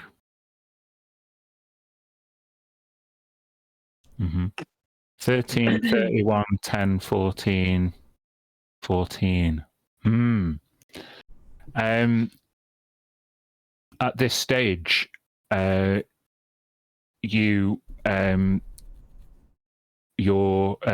waterborne vessel comes into a lock, and you find a gate just in front of you. The lock close, and then two like wheels on either side start turning in opposite directions, and a lock behind you closes, and the water begins to rise from underneath you, bringing you up to like surface level of the canal, and you see a squad of Ifriti chain-clad soldiers. This Ifrit kind of looks at you with like a bit of chagrin, and he says, well, looks like somebody floated into the wrong canal. You floated into my canal. I told What you you- we should have turned right.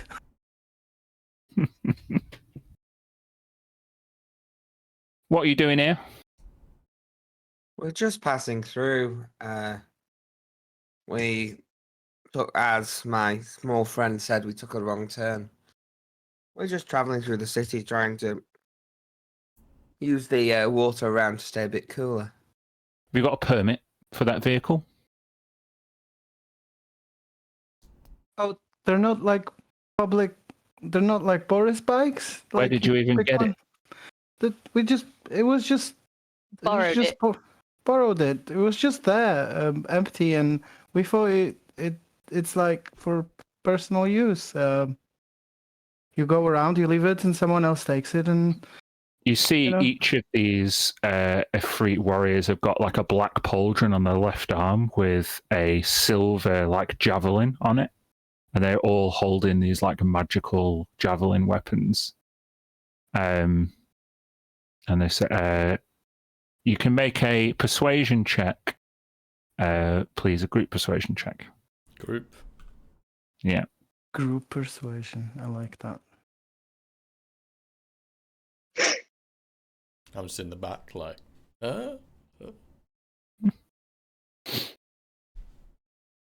We got one missing.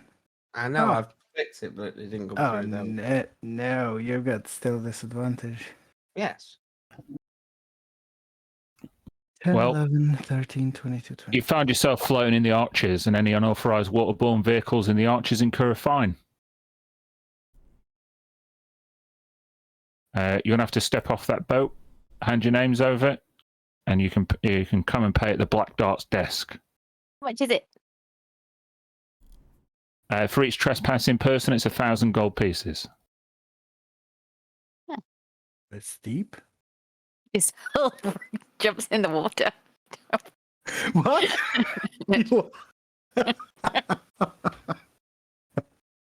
There's nowhere to go. Like it's blocked off. You're in a lock. No, Jump in.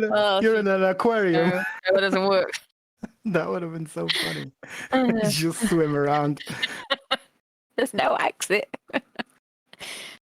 Look, we surely meant no offense. It was an honest mistake. There's no offense taken. Once the fine's paid, the matter will be resolved. Unless you're a spy. You're not a spy, are you? Of course not.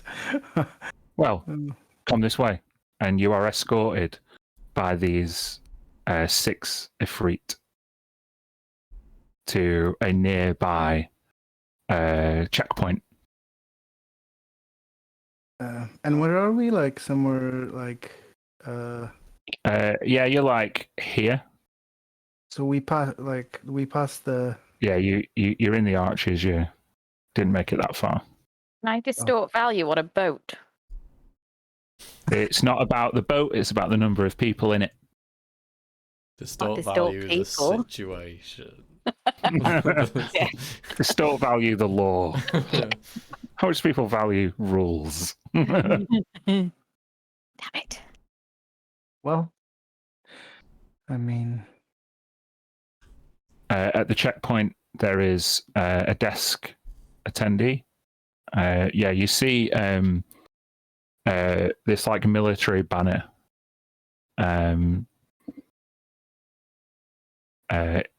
It's basically just says the Black Darts and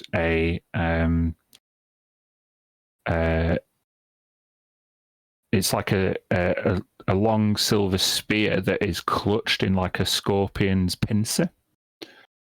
And when you go inside, most of the ranking officers seem to be Ifrit. However, they are barking orders at like mutated conscripts.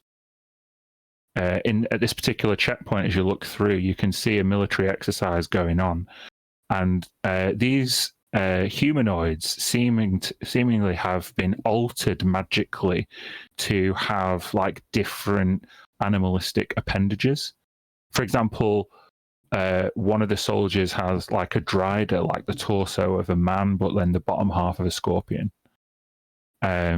You see another cloaked female kind of like combat role underneath a huge half giant type creature, and then from under a cloak, like sting him in the back with a scorpion tail. And he goes down. This Ifrit just pulls up this huge book. They look at you, and they point to a sign above the door that you stood inside of. And the sign says, by crossing this threshold, you hereby agree to comply with all the questions asked by a superior officer, to conceal no lies, and to offer only true tales. Literal Is it true magical? tales. You can make an Arcana check, Mia.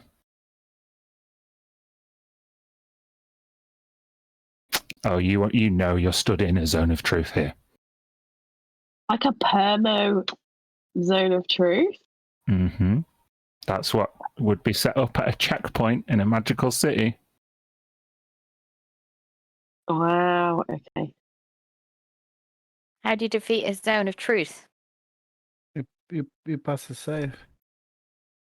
Oh, like salt or something. Like normally, I don't know what kind of thing this is. This might be way out of like normal spell Yeah. level. Mm. Well, I am like magically changed into a fire dwarf right now, so I don't know what the heck I'm gonna do. Yeah, make a charisma save. Boom.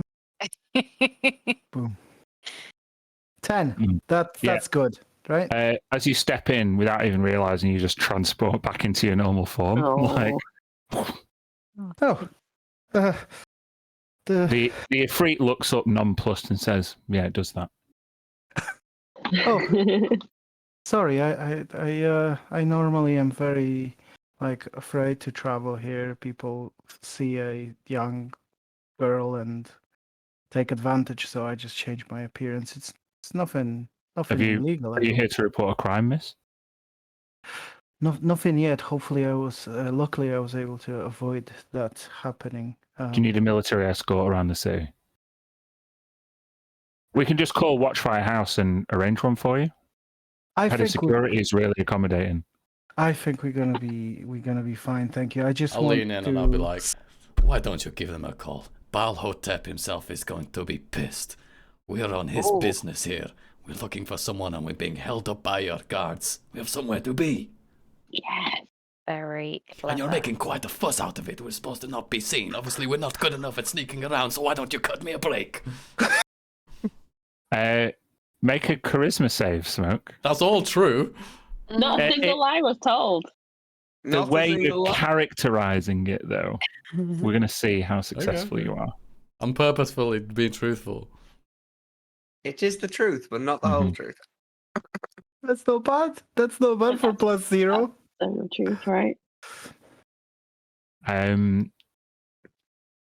They look up and squint.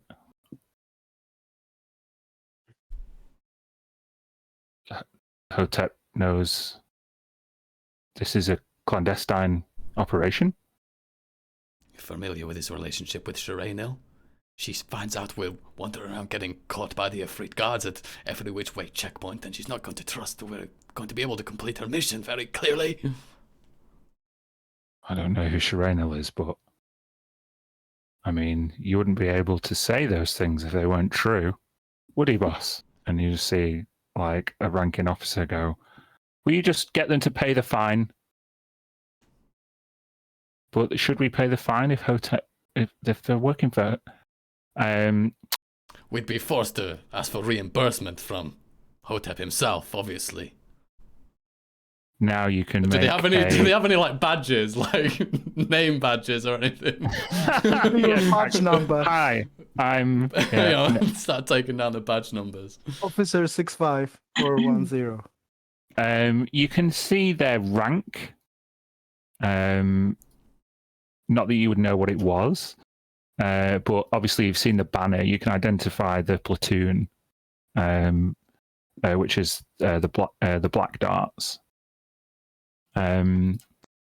So it's the Black Darts that are putting Balhotep out of pocket. Yeah, I'm sure he'll love that. Make a persuasion check at advantage, given your previous success. That's beautiful, John. Beautiful. No, it doesn't seem to be. This might double roll. Oh, yes! nice. Oh my God! Crit twice. Yeah, sorry. This Beyond has been a bit weird. It's fine. You're all double crit. It's all the people removing their homebrew content because the OGL is going to come live. Out, yeah.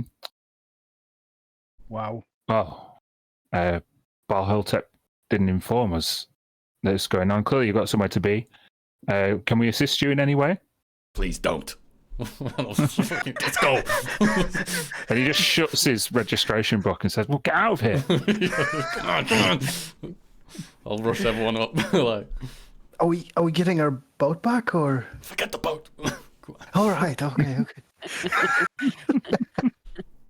This boat almost cost us 5,000 for a trip. John. Nice. I haven't got that much money.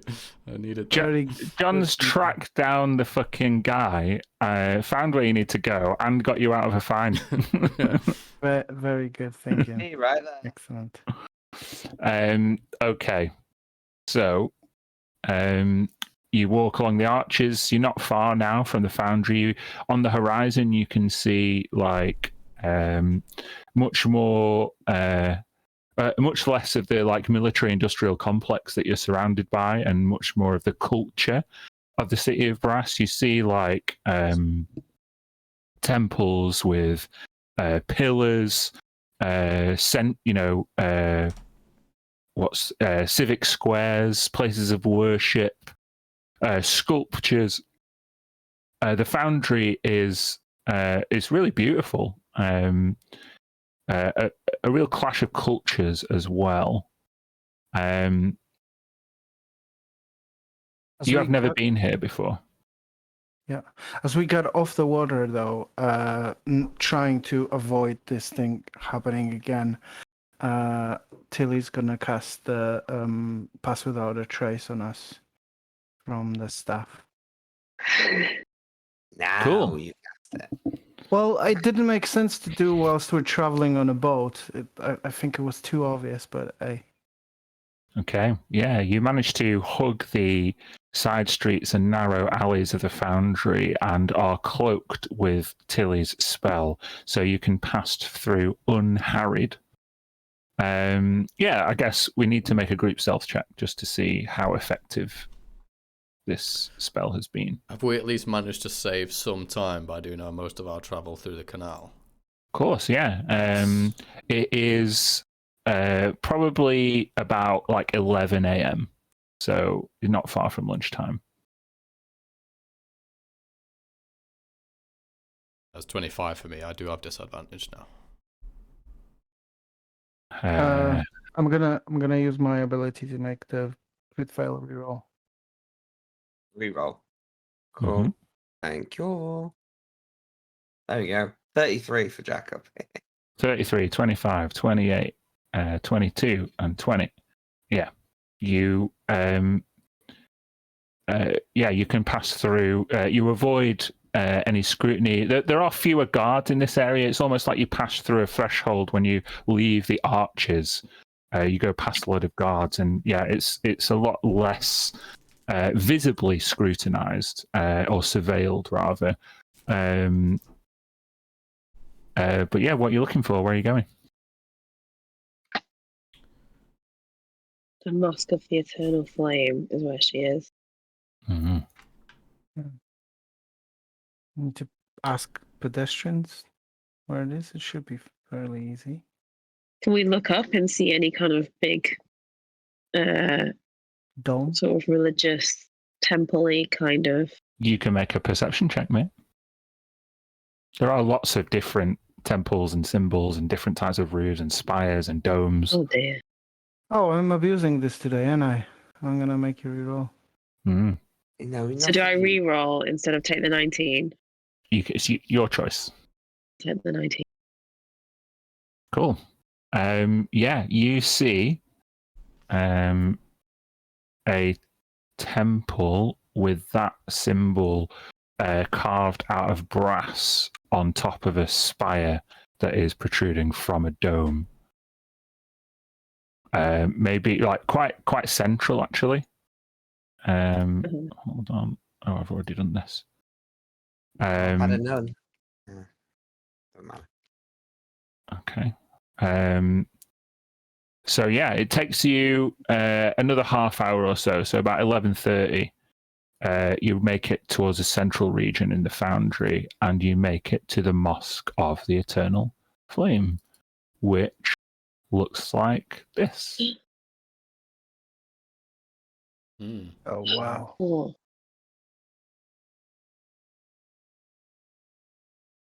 No.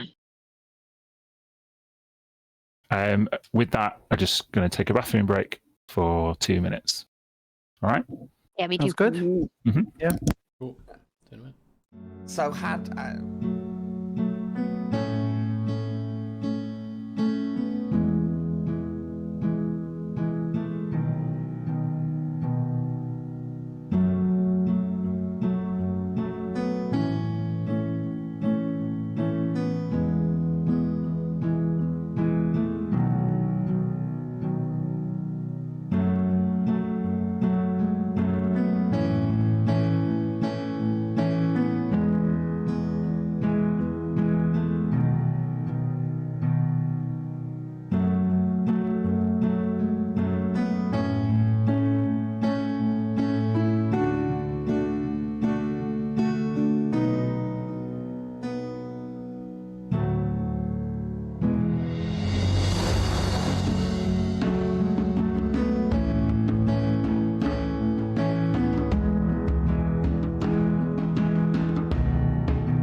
to wag, for she who'd led us towards the light, the ballad of the white stag.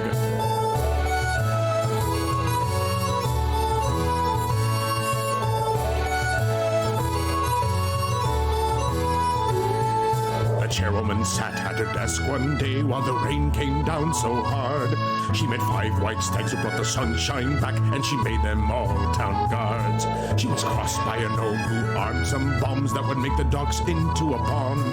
But the stags were too wise for the tiny gnome, and they sent him back to Gond. So come gather near and lend your ear for a tale our tongues to wag. For heard we not had stayed the night, the ballad of the white stag.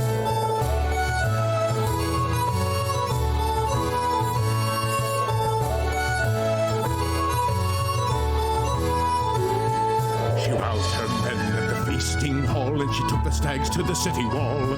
With a lightning strike and a nasty fall, the chairwoman saved us all. When the nightfall came and the chanting stopped, and I nearly spilt my drink, for in the dark with Mistress' aid, she turned the walls to pink. So come gather near and lend your ear for a tale our tongues to wag. Thought heard we not had stayed the fight, the battle of the white stag.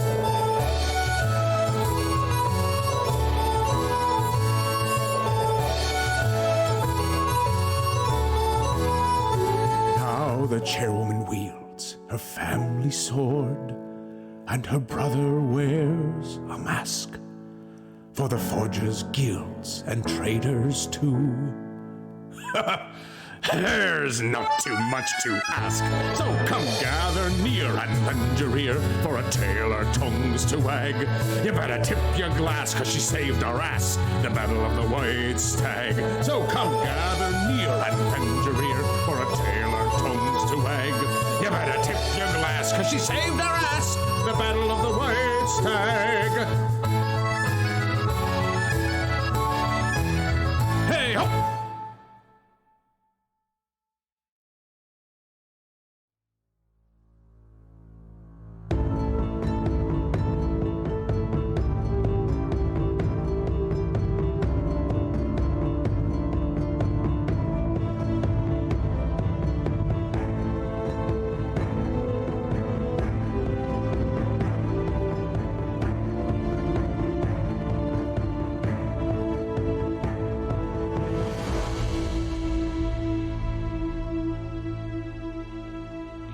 Approach the Mosque of the Eternal Flame.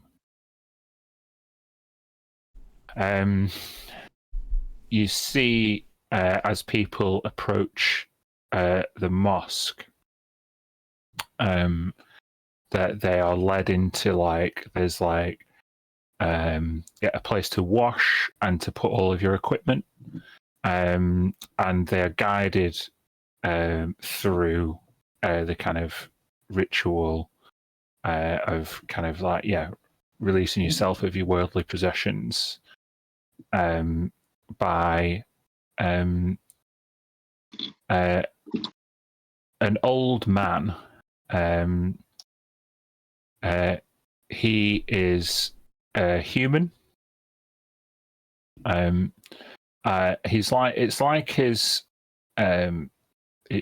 He's got skin that's like pulled tight over a kind of a skeletal kind of posture and features. He's got wiry copper hair that kind of twists in different directions, and his eyes look entirely brass. His eyeballs look entirely brass, and he looks around. And he can sense that people are close, but with that stealth check, it's just a suspicion that he has rather than secure knowledge. He's dressed in yellow and red robes, and he's holding out like a yellow cloth, just like holding it out, like ready or prepared for something.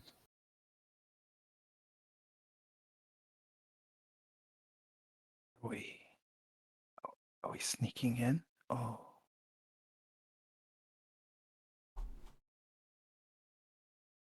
Should we just try to? Yeah? I don't know. We might as well walk in now.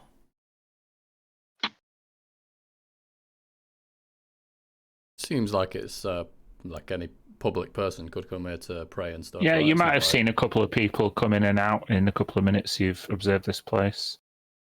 They look to embrace the attendant, and you can see he's quite clearly blind.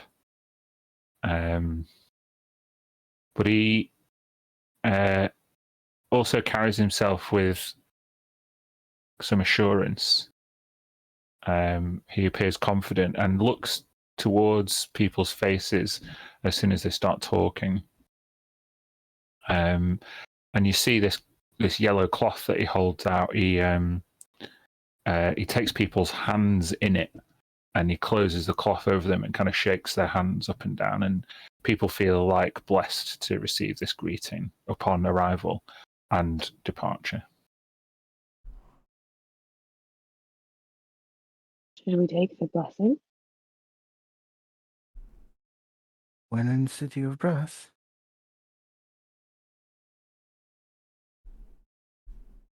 Yeah. Okay. You approach. Who would be first? I'll go. Yeah, me. Okay. Ah, my child. May the Crimson Pillar guide you. Thank you. Take my hands. I'll do that. My warmth is given unto you, like the eternal cleansing flame cleanses all mortals of their sins. May the eternal flame guide you. And you. And he kind of wipes your hands over and takes the yellow cloth. And he screws it up into a ball, and it sets it alight until he pulls another yellow cloth from up his sleeve, and he's ready to receive the next person. Very hygienic. I like it. So you've been cleansed of your sins, and you can make your way in. You can see now like 3 separate cloakrooms for people who identify as male, people who identify as female, and people who identify as neither. And depending on which cloakroom you would choose, you would see different garments, but yeah, valuables, magical weapons, all laid in the cloakroom, not locked away. No one guarding it? No one guarding it. You have to remove all of that stuff before you go in. Mm-hmm. Okay. I'm going to go into the female one and wait there for my friends to see what they want to do. Oh no! Oh yeah. I'm going to steal everything. I just got this equipment. I've got a big bag of holding. We could just take all this stuff. No, Tilly wouldn't say that. But I'll follow in after me. May the eternal flame guide you. Yeah. I think Tilly would say, I have a guide animal with me. Is it allowed? Or should I leave him here with you? You may leave the dog here with me. He smells, doesn't he? Mhm. It's really hot. Mhm. If you have some water for him, that would be most gracious. He calls over another attendant from like across the square, and seems to silently communicate a message. And you see them silently comply and take Humphrey just close to like literally like an outlet. It's just water like dripping down, like out onto the street into like a a drain. Yeah, and Humphrey kind of like looks there and I'll pat kind of him. waves back at you, the attendant, and then pats the dog. I thought you meant Humphrey. Like, Humphrey doesn't weird. wave. That's weird as fuck. No, yeah, I'll pat him. I'll pat him Check reassuringly, Humphrey just for being a mimic. and just say, "Stay here. You're safe, boy. I'll be back very shortly." Mhm. And yeah, I'll follow in after me. You all going in? Yep. Okay. You each receive the blessing. Mia, you can make an Arcana check if you wish. Okay. Giselle can do this as well, actually.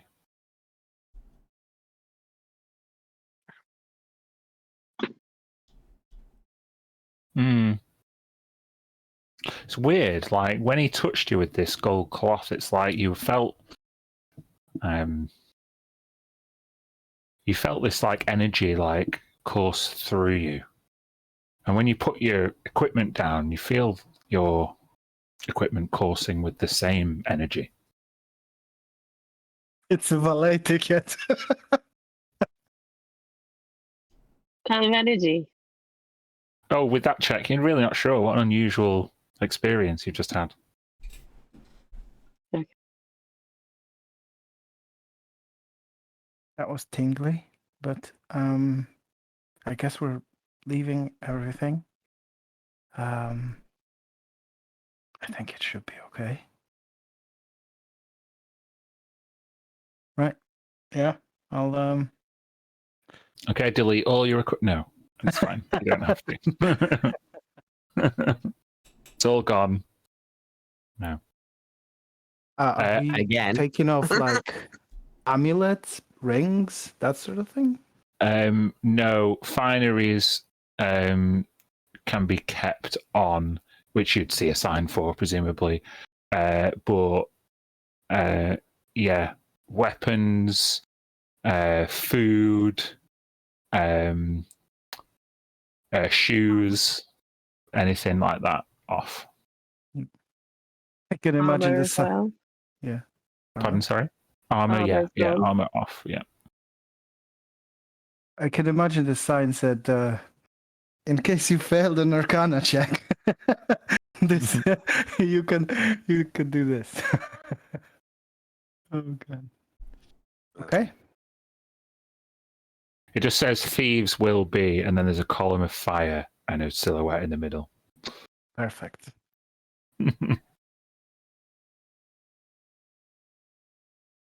So you make your way out of this.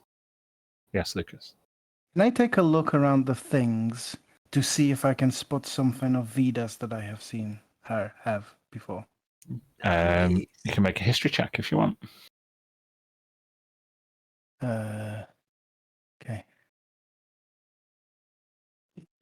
Nope. Never mind. Let's Nothing move on. familiar. Okay. So yeah, you make your way out of the like public threshold and into this marble tiled square with a fountain of fire in the middle. It's actually this fountain in the middle, which is where people seem to be approaching it, and they may be saying a prayer, either under their breath or holding hands with somebody else. And then once they finish the prayer, the tradition seems to be to put a something symbolic, nothing of real material value, but it could be a letter or a flower or some jewel or jewelry. And they once they've said what they needed to say, you see people just throw it into this fountain of fire in the middle, and it springs up like a column of fire, like a cyclone, just instantaneously. And people look relieved once it's happened.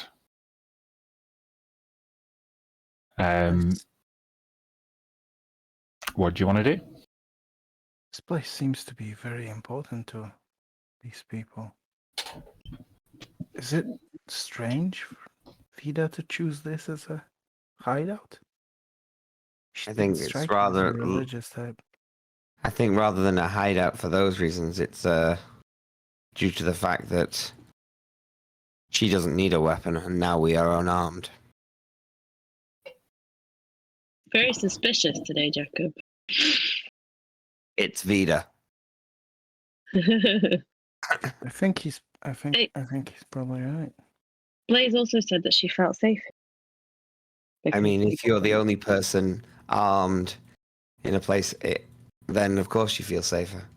If you're the only one with a weapon, I'm then assuming like what she's worried about is probably like the guards, the Freeties, and the Sultan's people.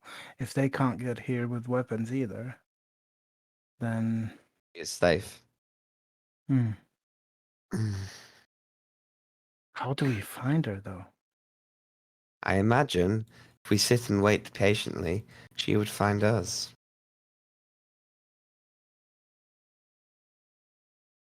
And Jacob sits. I take it, are there like not prayer mats, are there like kneeling pads or anything like that? Yeah, you can kneel at the fountain. There are people kneeling at it. It's facing the direction of the middle, like a different. Yeah, there's rugs and mats and people bending themselves towards it, saying prayers. You're gonna Jacob kneel? would just join them. Yeah, he would join them, so he's trying to blend in, not draw attention to the fact that we're not actually here for this purpose. Not sticking out like tourists. Exactly. Anyone else?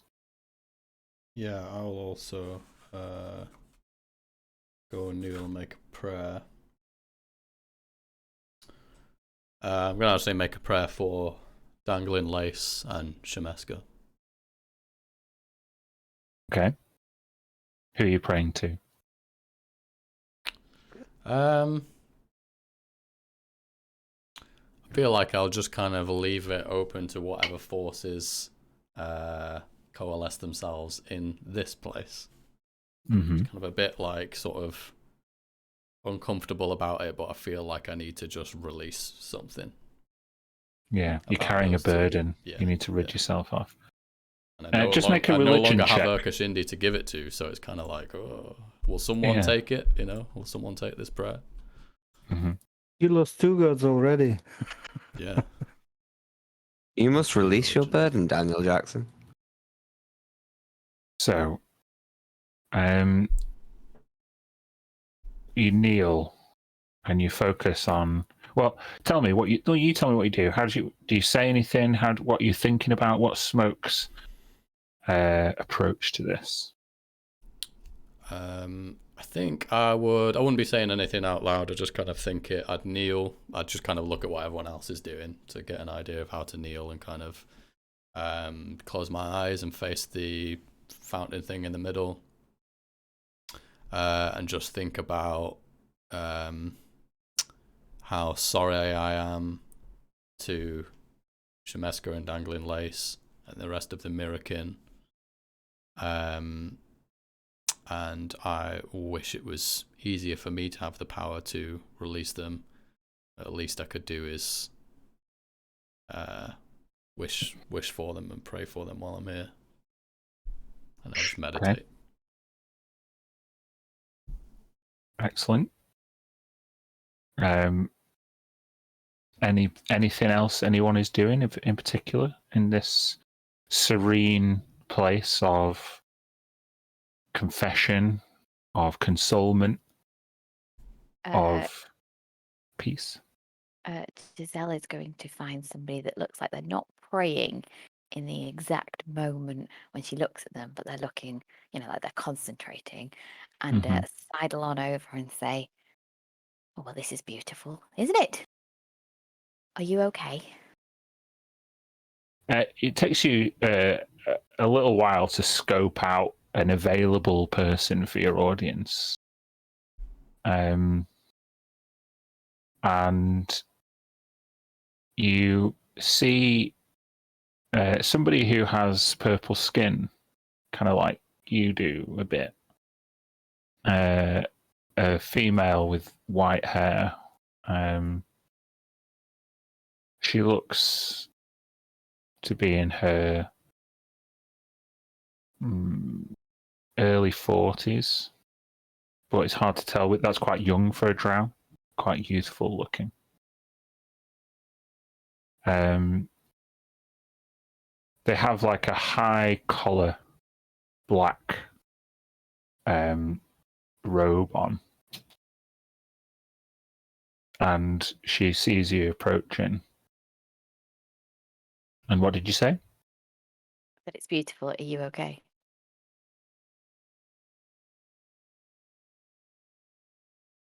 I'm well.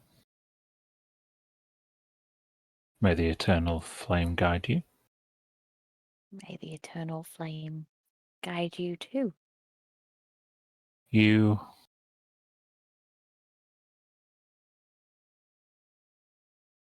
have you not been here before? It's my first time. I'm intrigued, though. Sorry to interrupt your solitude and prayer, but are people praying for things to come about, or for things to sort themselves out, or just praying for lost ones?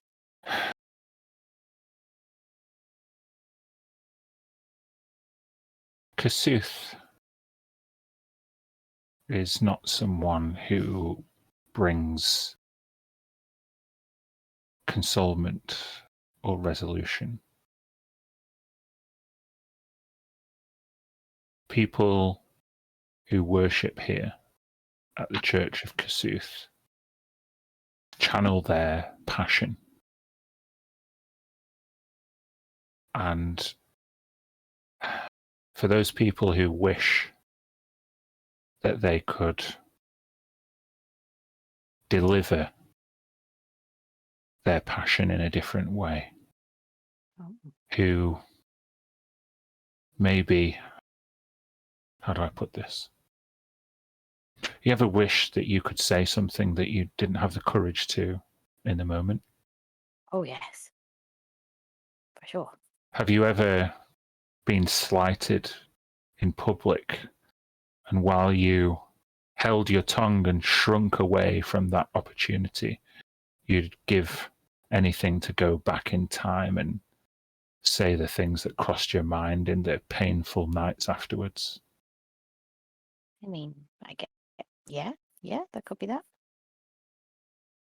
Have you ever felt a lust for vengeance so strongly, but been powerless to deliver it, that you'd give your life to see it realized? No, haven't reached that quite yet. The eternal flame will purge you of your regrets, of your burdens, and bathe your enemies in unbearable heat and suffering. So you talk about people that have harmed you in your head, and it drop a memento in, and it happens. You make an offering to Kasuth, and the light of the eternal flame may imbibe those passions, that lust, that want, and that fire may be reborn to realize your wishes and to see them delivered to you in this life or the next. Okay. Okay. Thank you for explaining that to me. Good day. Do you have Oh. no one who's deserving of your ire, who you really wish that you could enlighten to your true feelings? Nobody springs to mind. But I hope to have many years ahead of me. And I can join you in this, but not right now. Sorry, no. What's your name? Oh, Giselle, what's your name? Celine. To meet you, Celine. Great skin. She smiles and steps back into the shadows.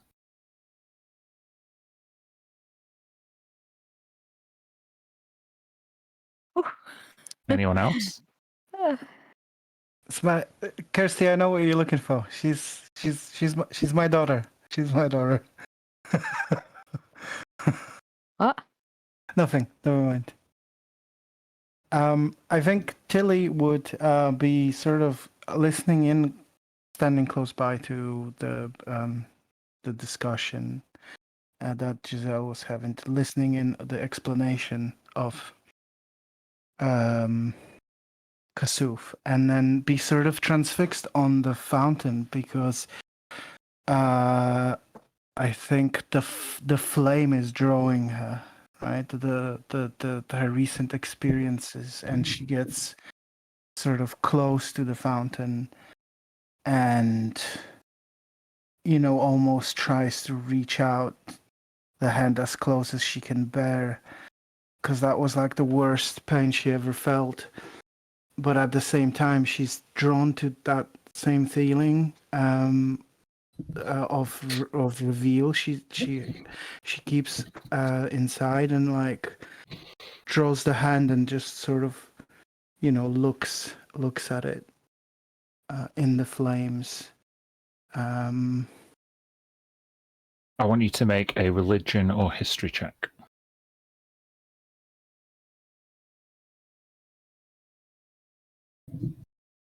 Okay, that's As you, 13. as you stretch your hand out towards the fountain of fire,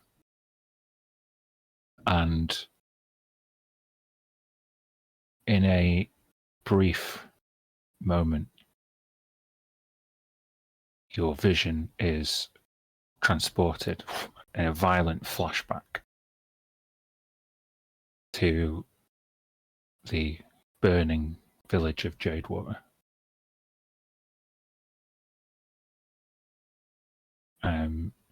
Your hand outstretched, cold sweat forms on your brow as you're frozen, paralyzed in fear, like you were that very night.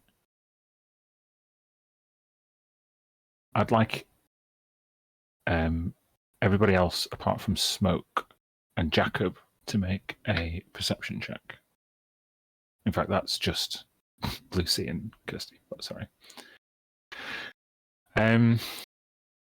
Each you turn and you see Tilly kind of frozen at the foot of this fountain with her hand outstretched, and you see like the flames like flicker, seemingly in response to Tilly's gesture.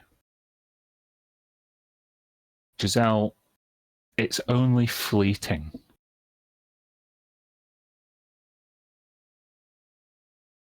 But you swear you saw a dragon in the fire. Shut up. Dragon in the fire. And then, she It's just a flicker. Well, she contemplates that she's going mad, but then looks at Tilly, and puts a hand on her shoulder and as if to sort of comfort her and check if she's okay. Hey, that's beautiful, isn't it? The flame.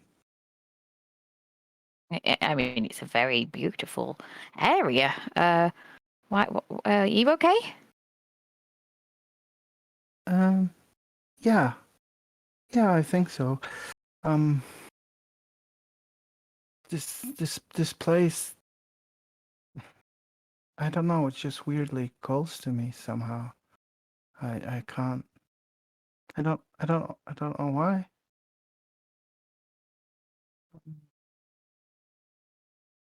As Okay. this is happening,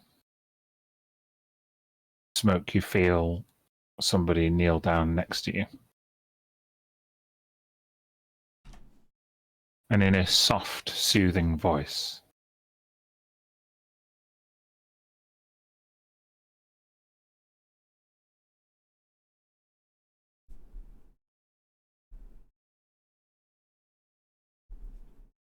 an old man says, "You carry a heavy burden."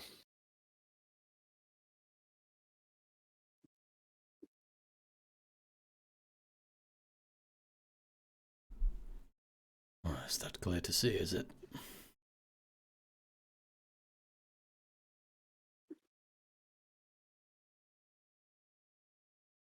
Seen many leaders in my time.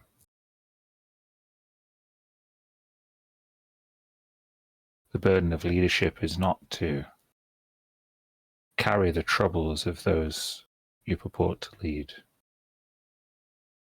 and bear the responsibility of them.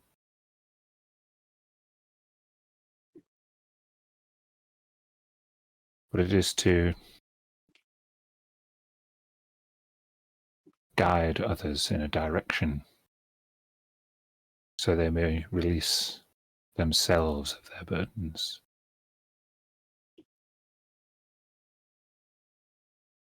Wisdom is stoic. Action can often be hasty. In time, all of your burdens be consumed by the eternal flame.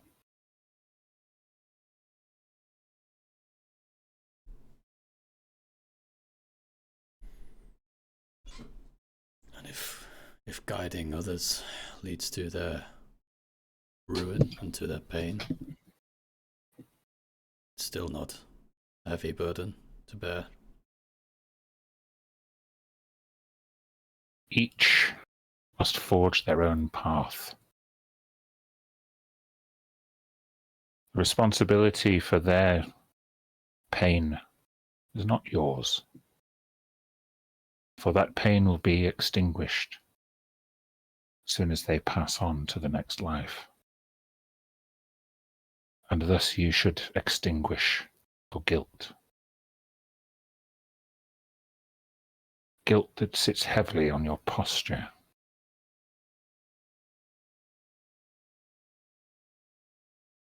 What do you fight for?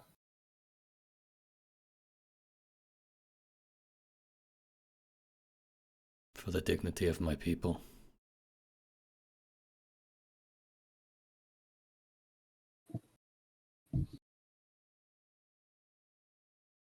Do your people toil in slavery?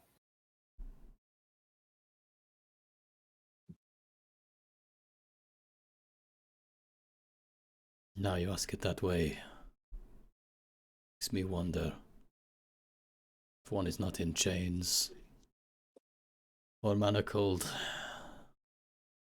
but they are led in the direction of lies. Are they truly free?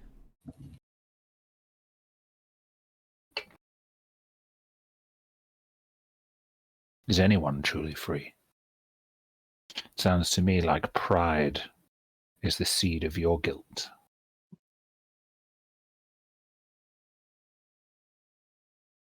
Bear not responsibility for your people's deception, but instead guide them to vengeance. Do not feel regret that they have been taken in by something beyond their comprehension. Merely destroy the one who guided them into the shadows. Cleanse them of their misguidedness. The flaming corpse of their oppressor.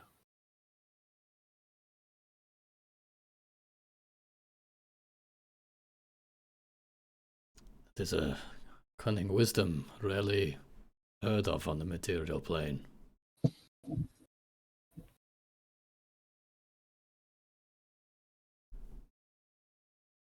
The material plane is full of actors who would lack the strength and courage to do what must be done. The city of Brass has 4 million people, each of them engaged with their own destiny. How engaged are your people with their destiny? Or do they let their destiny be written for them by the real actors in their midst?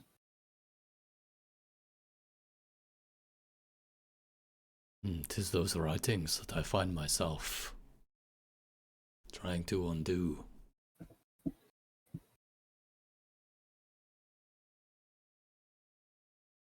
Do not erase them.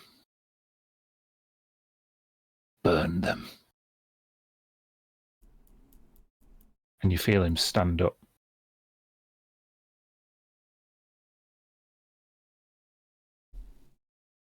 And you hear footsteps of him walking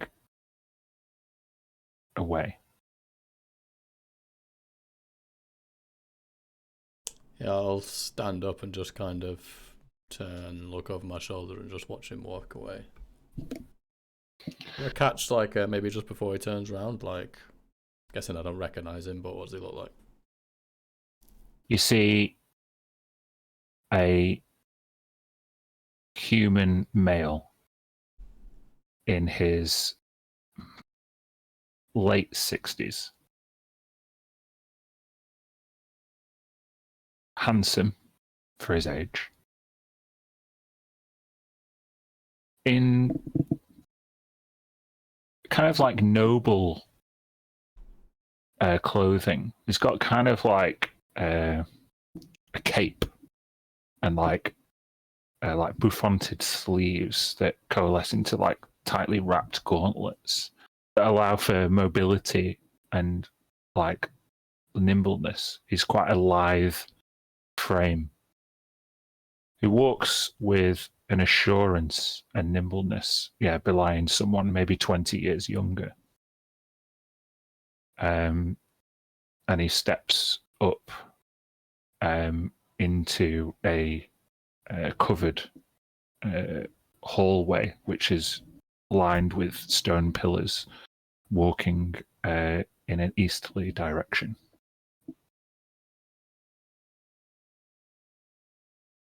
Yeah, I wouldn't. I don't press him for his name or tell me a name or anything. I just let him go. Mm-hmm.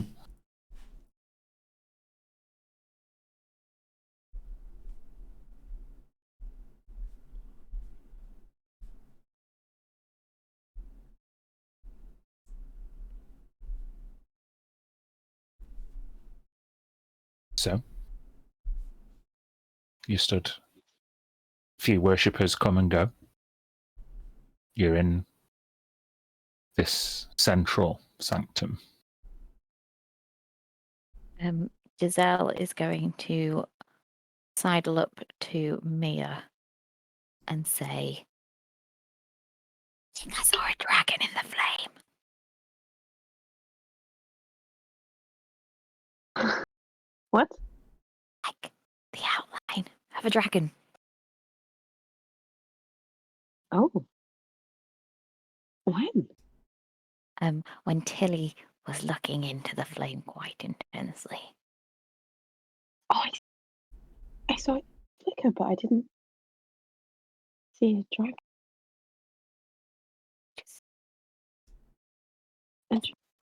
Just feel everybody here is a bit hungry. Angry? Like they want to kill things.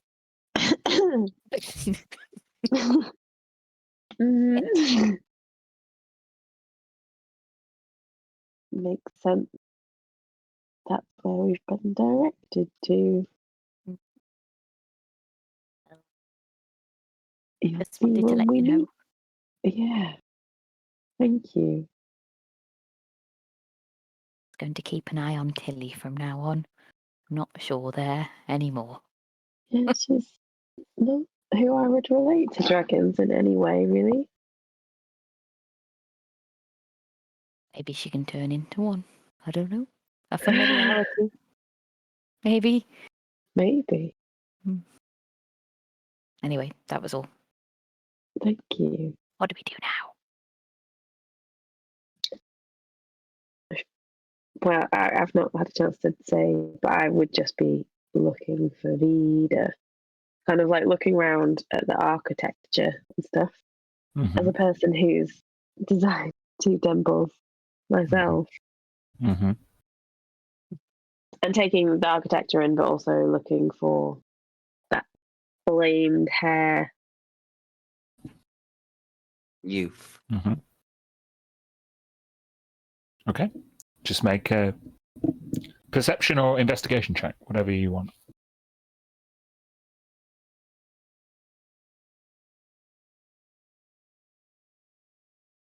Okay.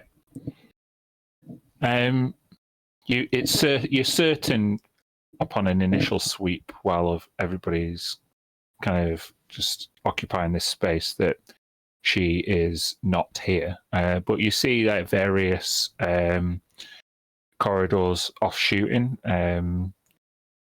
You kind of take a wander around. You kind of get the feeling it's almost like got like museum like qualities, as behind sheets of glass you can see like various like burnt artifacts, whether it be like scriptures, banners, weapons, suits of armor, each of them scorched in like unique ways.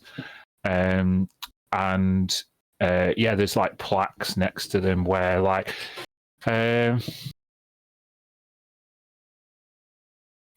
you don't need another roll for this because you can read it in plain English, but basically each of these artifacts are evidence of when clerics of Kasuth have successfully been party to a divine intervention by Kasuth.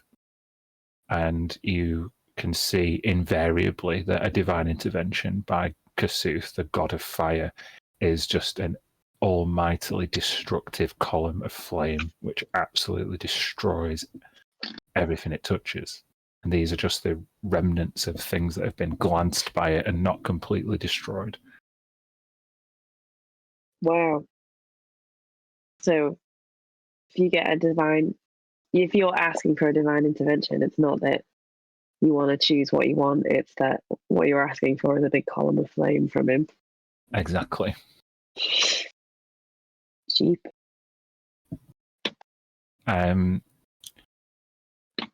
You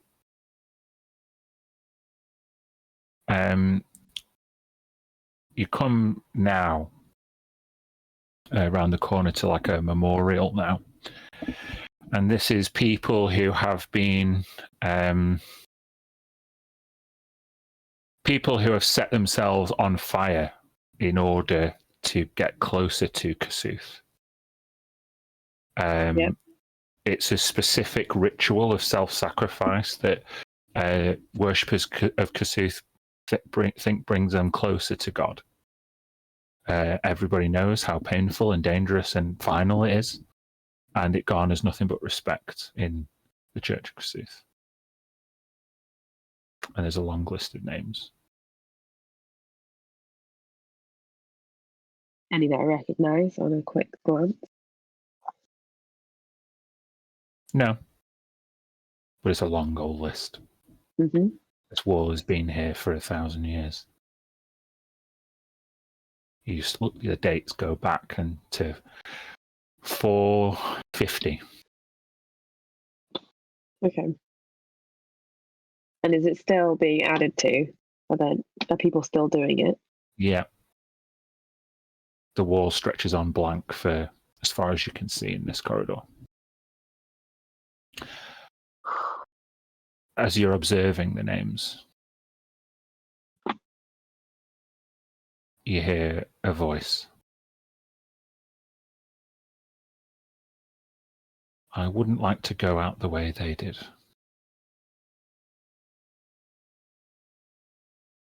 No. More for martyrs, but seems horrible, horrible way to die.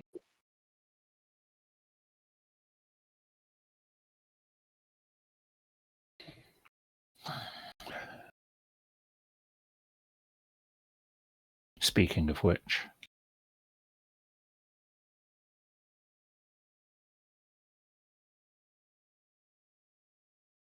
do you have any last words? Oh. I'll look up.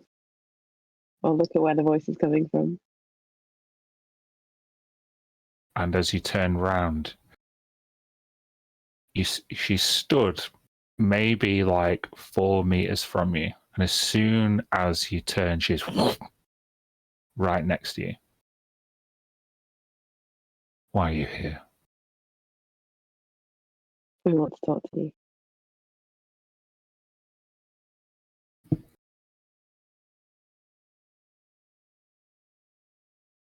Then talk.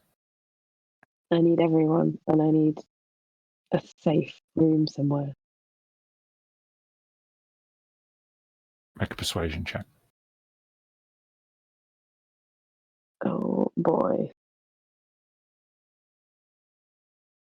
Ugh, did I accidentally?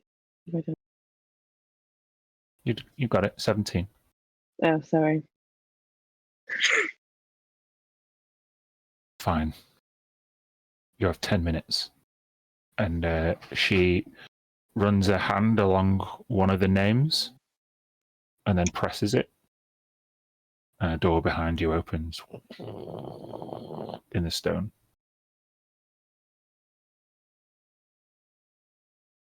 See you in there.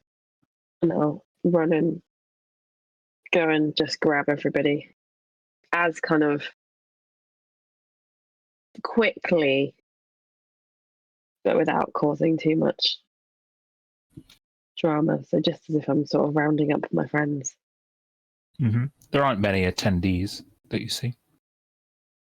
I won't say anything, but just everything with my eyes to be like, come on, it's now. Yeah, we follow. Okay. Yeah, Jacob would follow. So you go into this like secret room. It's dark. It's cool.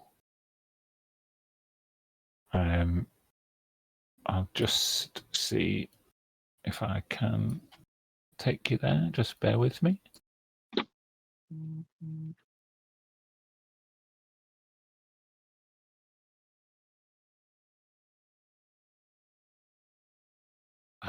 Hold on. Sorry, I'm having a bit of trouble with Roll20.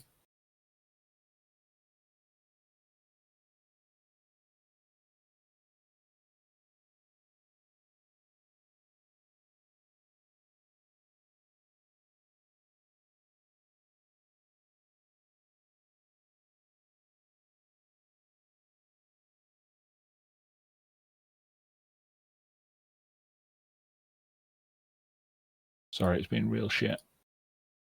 Like, really slow. I think I've just got too many big maps. Here we are.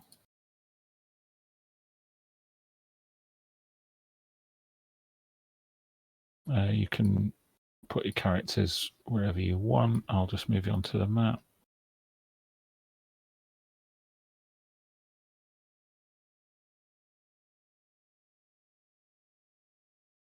Ooh. This room is gilded entirely in brass.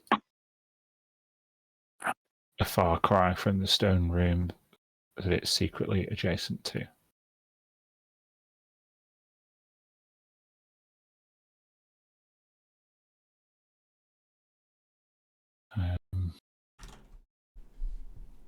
Done. I think that's everyone. Right. In front of you, you see the familiar sight of Vida Viserion, the old man Smoke, who was talking to you. And 4 warriors, all clad in red armor, and a big old Ifrit sat on a throne.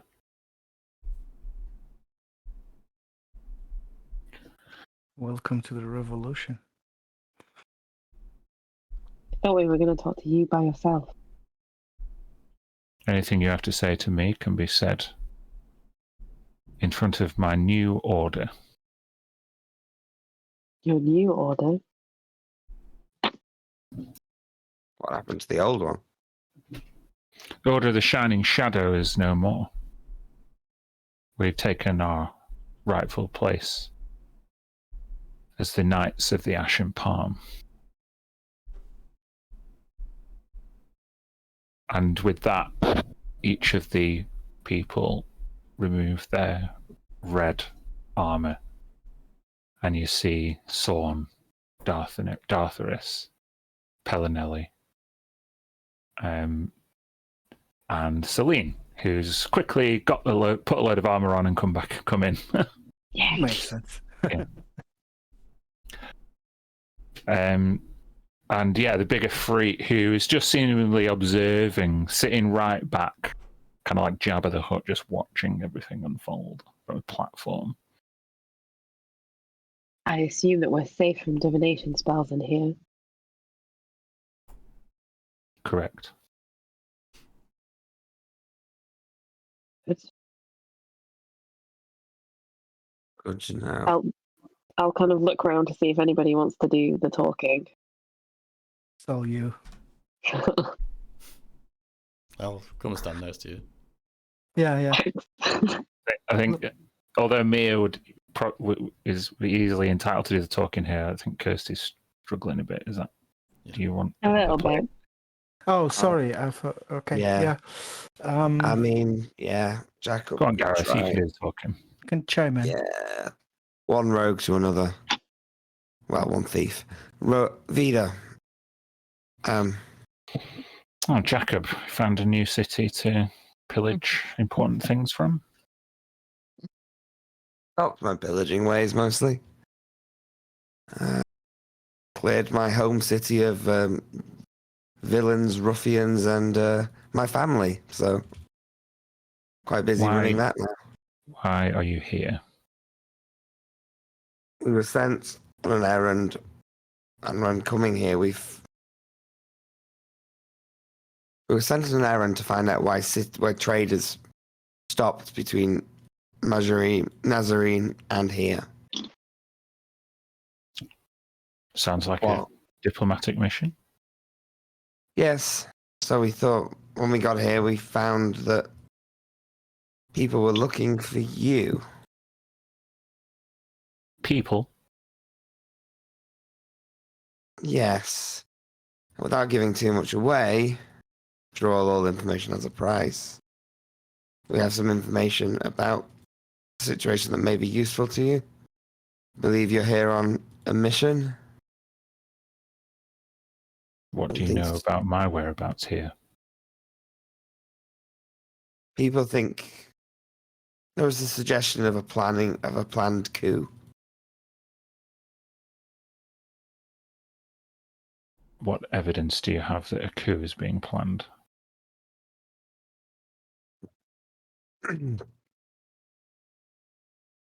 We don't. We really don't. We were approached by this person telling us that this is what you're here for, that you have a beef with the Sultan, that you hate him, and you want revenge. Whether it's simply a matter of just hitting him where it hurts or actually overthrowing it, we don't know. But they're after you, and they'd asked us to help.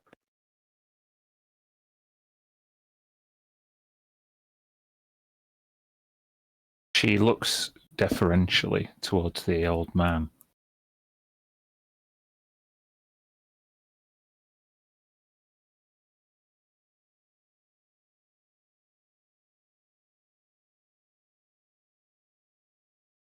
And the old man, smiles and nods.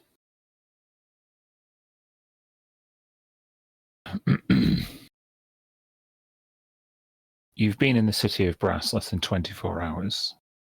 A city of over 4 million souls. And you've managed to get yourselves a meeting with the head of security, establish their motives, get past their defenses,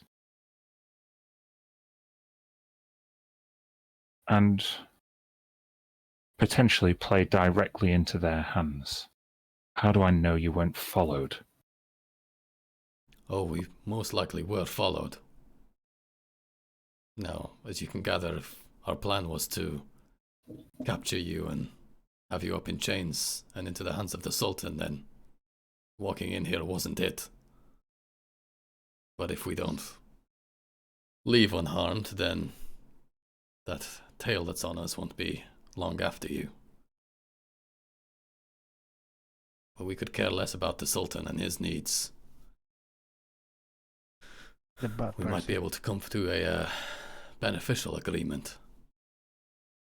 For all we care, you can stage a coup or whatever it is you want to do. Steal away with his weapons or... well, don't really care. There's just one thing that we need from him. To serve our own mission on the material plane. It's a particular jewel. It's taken from Prince Leva. A family heirloom of sorts that we suspect might be little more than just sentimental in value. At this At least point, that's what the prince tells us. at this point, Dartharus pipes up. What's the name of this jewel? The Eye of Merzak. Do you know of it? And with that, Vida and the human look at each other astoundedly and then turn back. Which one? There What do are you more mean, than which one. There's What? two, right? Or how many eyes do you have? The one we that's thought been it was- missing is the one that he's looking for. The one Ah, that It's the proves left. to be It's the left eye. assassin. Merzak, left eye. There are 2 eyes. Father knows more about them than anyone. With that, the old man says,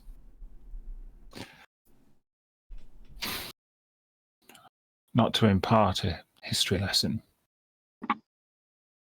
in too much detail, but Merzak was a salamander warrior.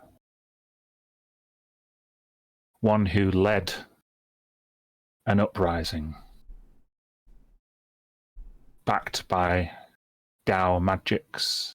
He imbued salamanders who were fearsome,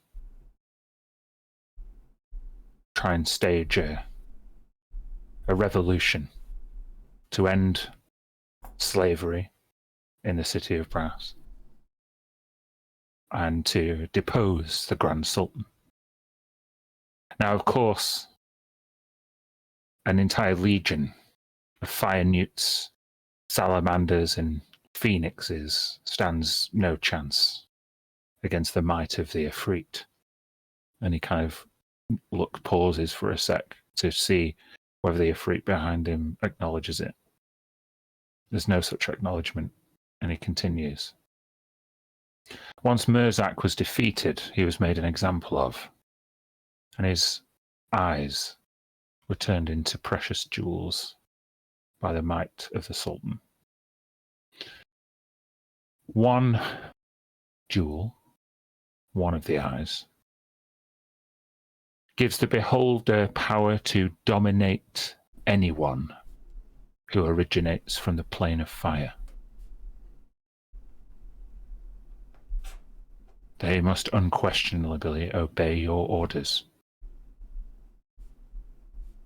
A tool that has given the Sultan some advantages in his trade negotiations with people in the city. And indeed, traders who have left the city of Brass and established their own outposts elsewhere.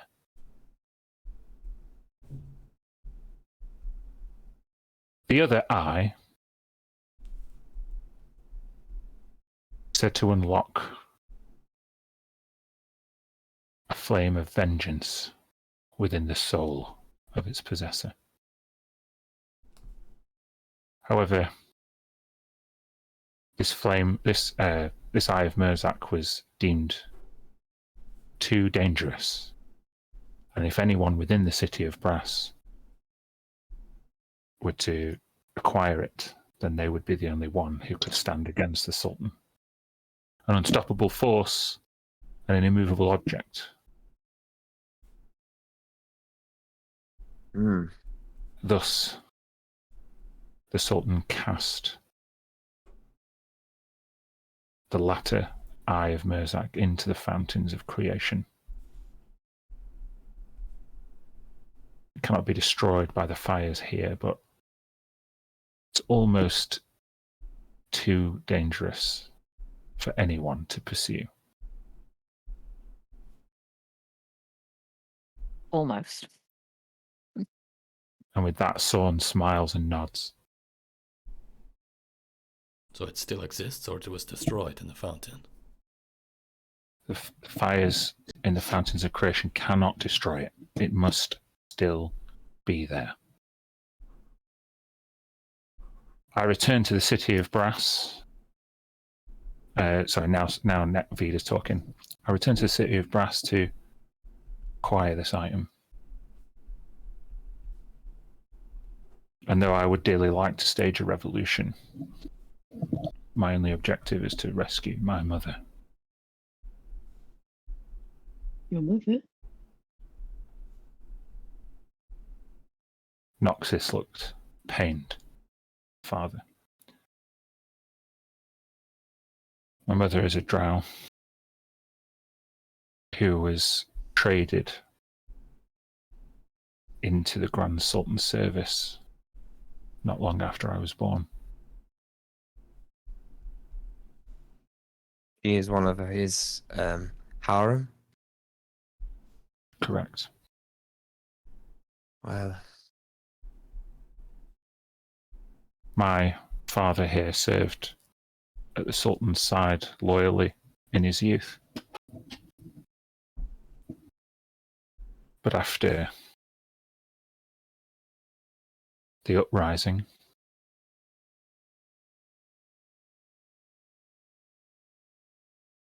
the Grand Sultan began to become distrusting of his security forces. How could we ever be trusted if the salamanders were to rise up right under our noses and nearly kill the Grand Sultan? Noxus Viserion of the Ashen Palm was disbarred from the palace, and his wife kept as a trophy. My father raised me in the streets of the city of Brass, trading what he could. Each of us had nothing until we found Kasuth. I've been plotting my vengeance, our vengeance, for our entire lives. Ever since. Is that what you wanted the jewel that controlled the dragon for?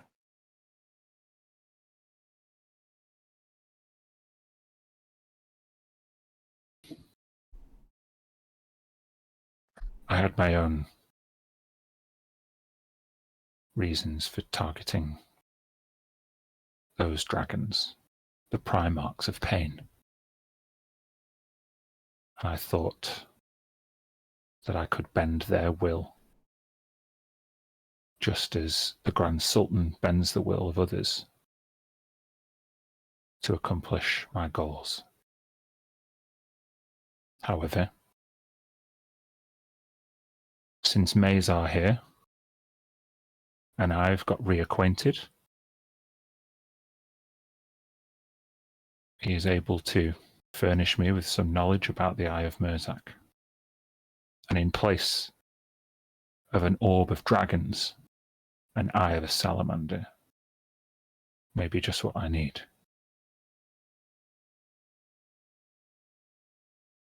We have no desire for slavery. We banned it in Last Hollow. If you Slavery is a way of life here. we have I said. noticed. Like I said, I don't want to necessarily depose the Grand Sultan. I merely You just want to your mother back. wrest my mother from his clutches. Ending slavery in the city of Brass is a folly. It is the business, the economy on which this city is built. And slaves are traded beyond this plain 1,000,000 times over. It would be but a drop in the bucket. So what's your plan? Go on. Kirsty? I said, so what's your plan? Well, I'd been scouting around the city of Brass to try and find a suitable transport to take me across the Sea of Fire to the Fountains of Creation. However, it seems that my presence here has not gone unnoticed.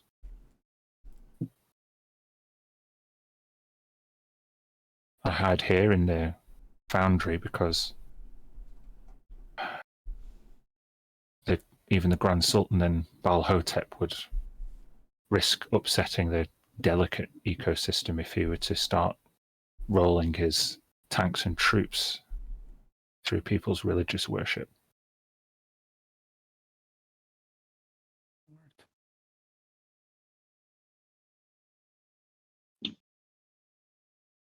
Wait, so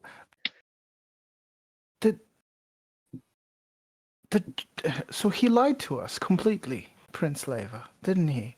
He's not the original owner of this item. It's not a family heirloom. It wasn't his. Did he even have it?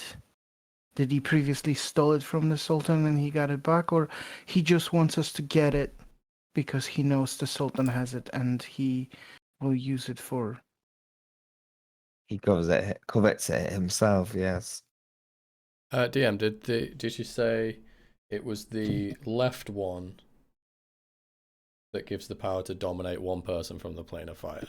There is no distinction between the left and right. One gives you the power to dominate anyone from the plane of fire. The other one unlocks the fiery potential within. That was me tricking you, John. Sorry. Yeah. So the one that is super dangerous, that's the one that unlocks the fire, and that's the one that Sultan threw into the whatever the fires of creation are. And the one he has at the moment is the one to dominate. That's what Prince Leva asked us to bring, knowing full well it's not his. Yep. Well, I guess our mission is probably out of the window. I wasn't against doing a heist if it meant returning the property to the original person, but if he wants it stolen, and with the power that it has pretty much the same. It's the Dragon Jewel all over again, Mir, isn't it? We can't give anybody that we don't know what they're going to do with it. That sort of power. As with the Dragon Jewel, the only people who should have that power are the gods. Well, I guess that's a discussion we can have with the prince about his motives sometime in the future. I think we should still get it, because even if we don't abolish slavery, like Vida said, might be a folly, then just taking that away from the bad person might be something worth doing. Pellinelli pipes up with like a wry, sarcastic smile. Like, I guess the Eye of Mirzak wouldn't have much power if it weren't on the plane of fire. I guess it would just be a pretty jewel. Yeah. Huh. Unless there's visitors from the plane of fire, I guess. Maybe someone in particular he wants to dominate, Prince Leia. Who knows what his motives are? I guess they're not important right now. I think taking it away from them and those on this plane probably the best idea. If you think it will help you rescue your mother, Vida? I'd be unable to rescue her while that jewel is in the Grand Sultan's hands. This is the plane I'm from. He'd merely ask me to leave. And you'd have to obey. Does it work on all, like on Afritis and Anyone from the all plane. his god? What about Sultan himself? If the Sultan's in possession, then of course he'd obey himself. If someone else had it, would he have to obey? Correct. If it works like we think it works. The only thing we don't know is if it would work on the person who possesses the other eye, which is why we must get it. But anyway, that was my mission. For all we know, you've brought Balhotep and whoever else on your tail. Was it going to take long before they found your tail? We just got here first to give you fair warning. Sounds like you deserve at least that. So what do you intend to do about them? Do you intend to play along with their ruse and arrest me? Do you intend to... What is it? We aim to find out what your designs were, what you wanted. We thought In this plane where we know nobody and we do know not who to trust. You may be the most trustworthy person we know on this plane, Vida.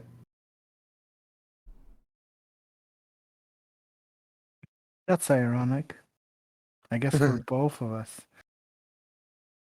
We thought that if we found you and we might strike a deal, then feigning your capture might help us to infiltrate the Sultan's palace. Which would be good for both of us. Entering the Sultan's palace without the second eye is dangerous. We need time. Will you help me? Join me to the Fountains of Creation. And then I'll go along with your plan. It'd be difficult to go along with you without being followed. You could be scryed upon at every moment. We've detected that we've been scryed upon whilst meeting with Balhotep and Cerulea. Unless that was you.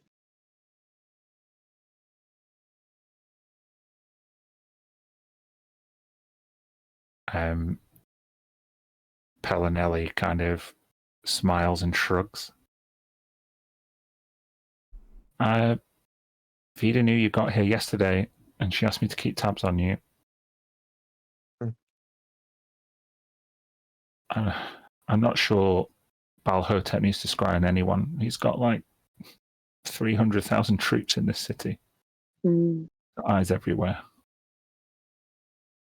Well, yeah, we've met a few of them. Thankfully, Smoke was able to talk them out of it. This could be... He did a very smart ruse before. He used Balhotep's names against the guards, and they totally believed him. We could use some of that to get you out of the city and us.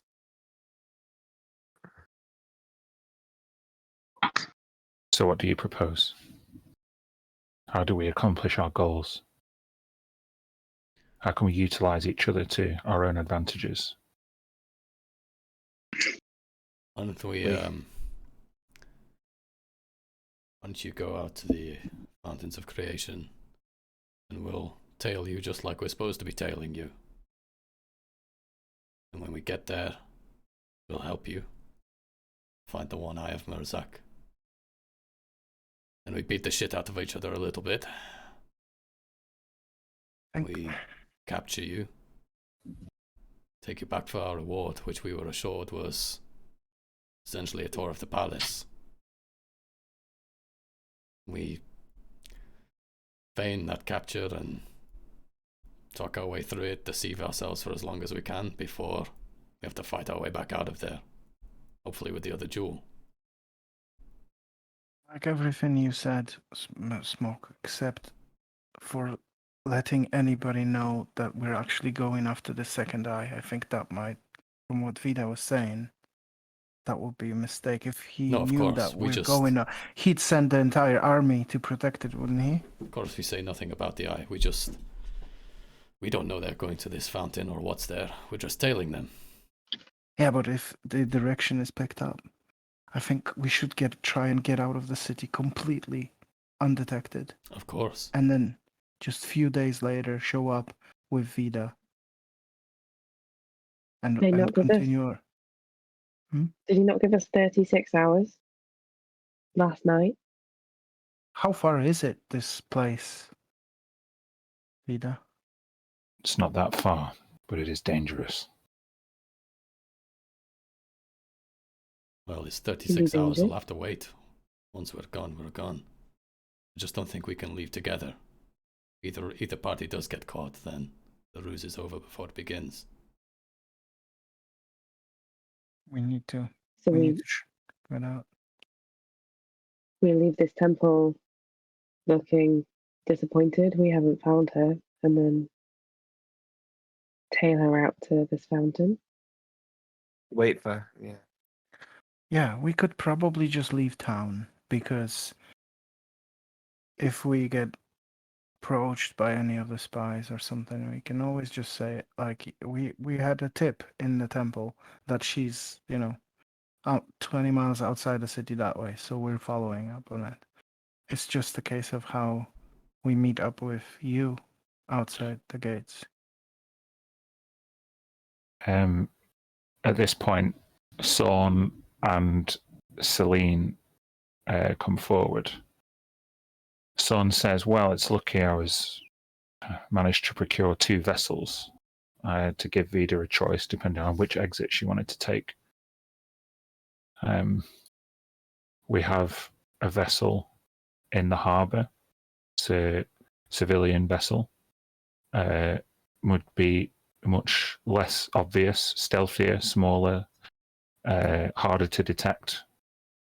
But we also went to the naval yard and found an ironclad. It's sturdy, it's armoured, it has weapons. But getting it out of there is going to be really difficult. If you take one vessel, we'll take the other and we'll reconvene here.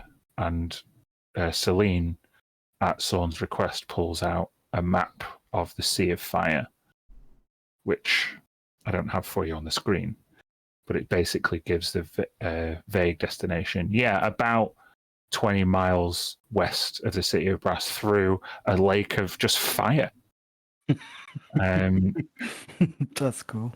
Only boats gilded in brass and gold can survive the journey, of which the ironclad is. It's made like brass and iron.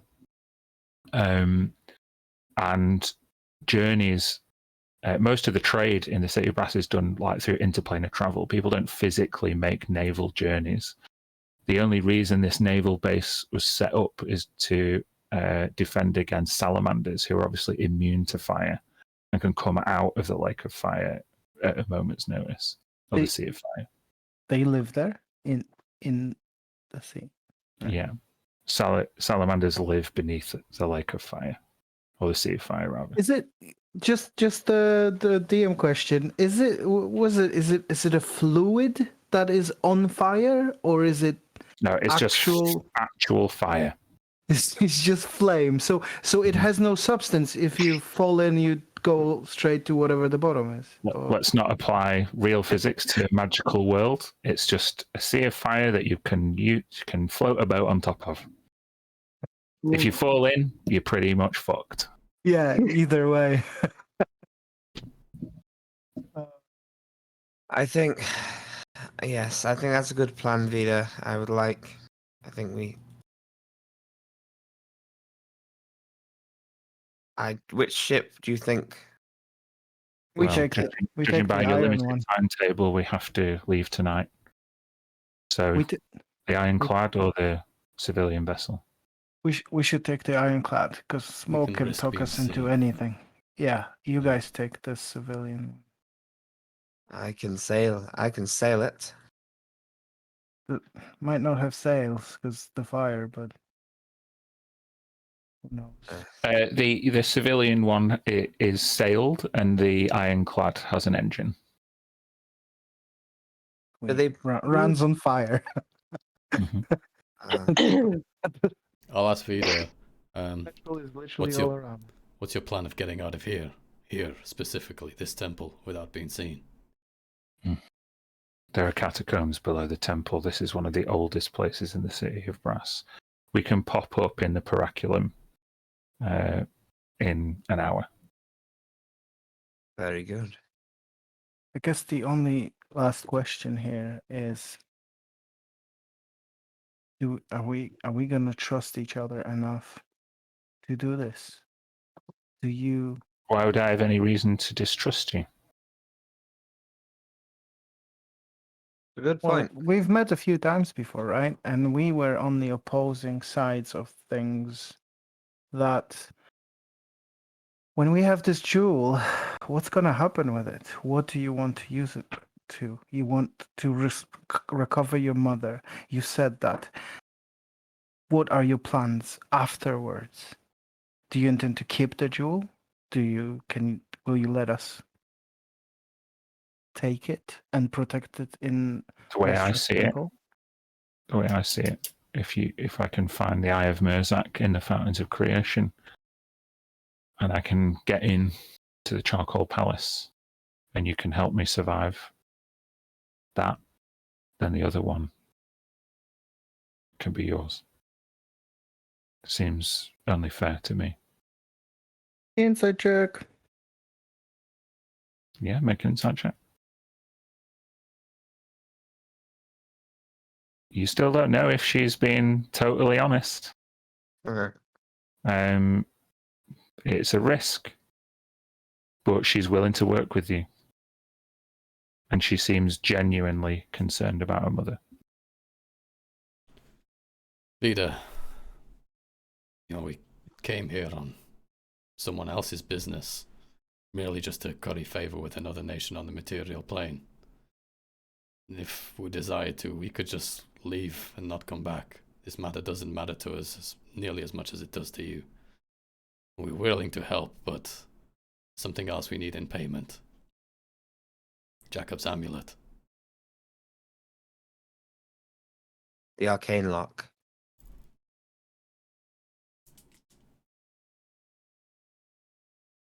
We know what it is now. Our duty, we need it. We need to make sure they stay closed.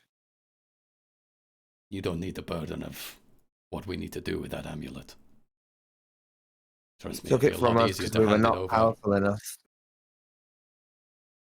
I'm not going to And make we you did- make a persuasion check because she wants your help.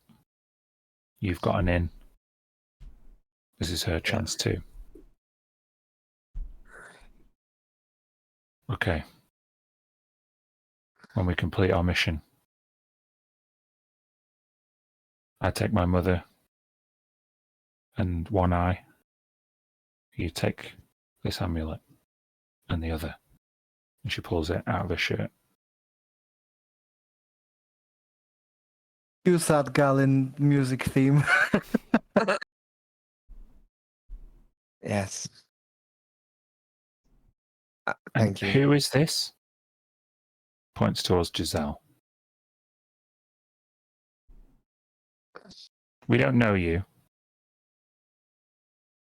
No, and I don't know you.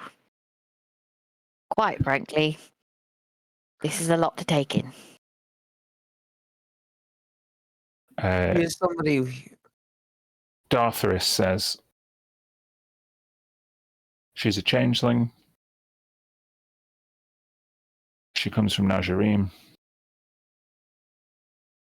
She's All my secrets. got a dow on her.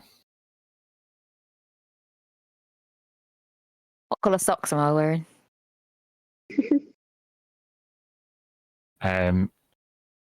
She looks like sarcastically and rolls her eyes at you, and Sorn like leans down, and Dartharis like pushes him back up.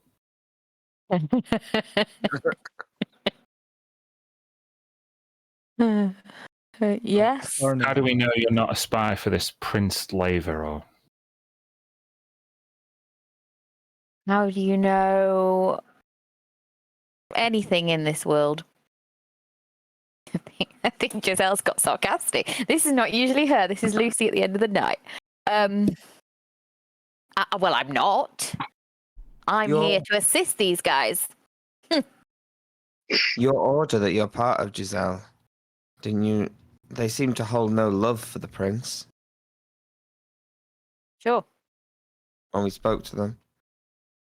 I don't feel like I have to defend that to somebody I don't know. But yes, Oh. I'm here to assist these guys with trade.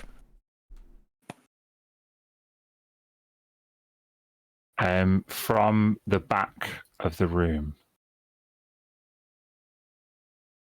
the Ifrit now sits up in his chair and he leans forward.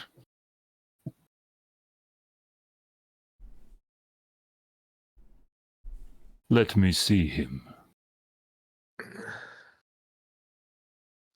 No.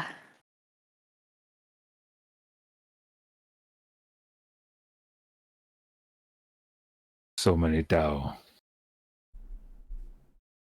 were lost in the war against the Grand Sultan. If I didn't know any better, I would say your Dao was scared. Of what?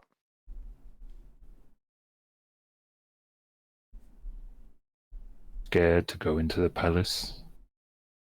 Scared to cross the sea of fire.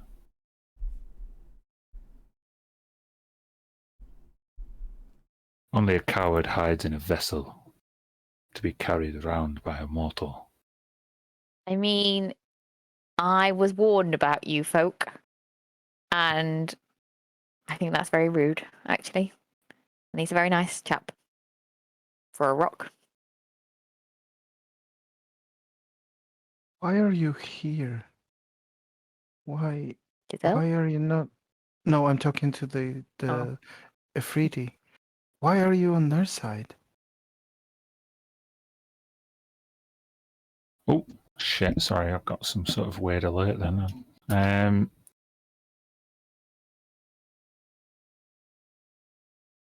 Hold on, I just need to make sure I get the names and references right. No. Where's it gone? Oh, I know where it is. Hold on. I've got my notes on the City of Brass in 3 separate PDFs because there's no actual concise book for it. Mm-hmm. Bear with me.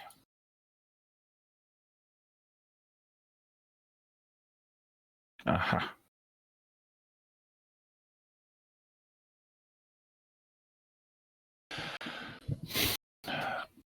I am Mezar Ibn al-Masih Drabaz. I'm the master of Cinderhorn House. Seems as though the Grand Sultan's sway over my supply chain has driven down my prices and bidden into my profits at a depth I cannot allow. He is a tyrant, and he needs to be deposed. I have funded Vida's operation, and I intend to get all of my money back and more.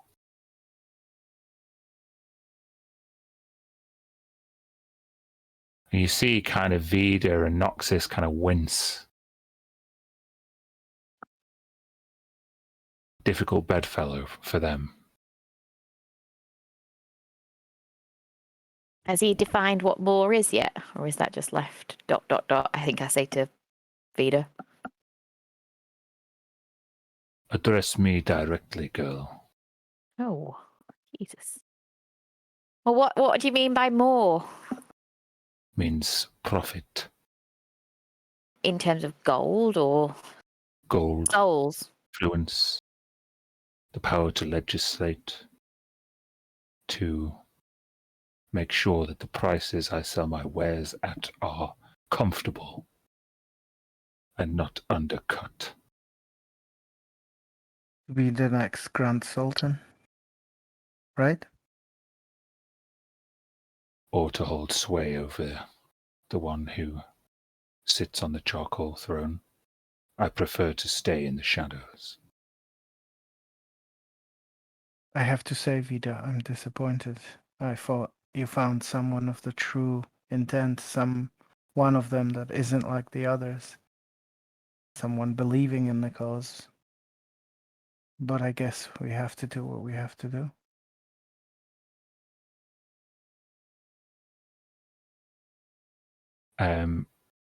Vida looks down.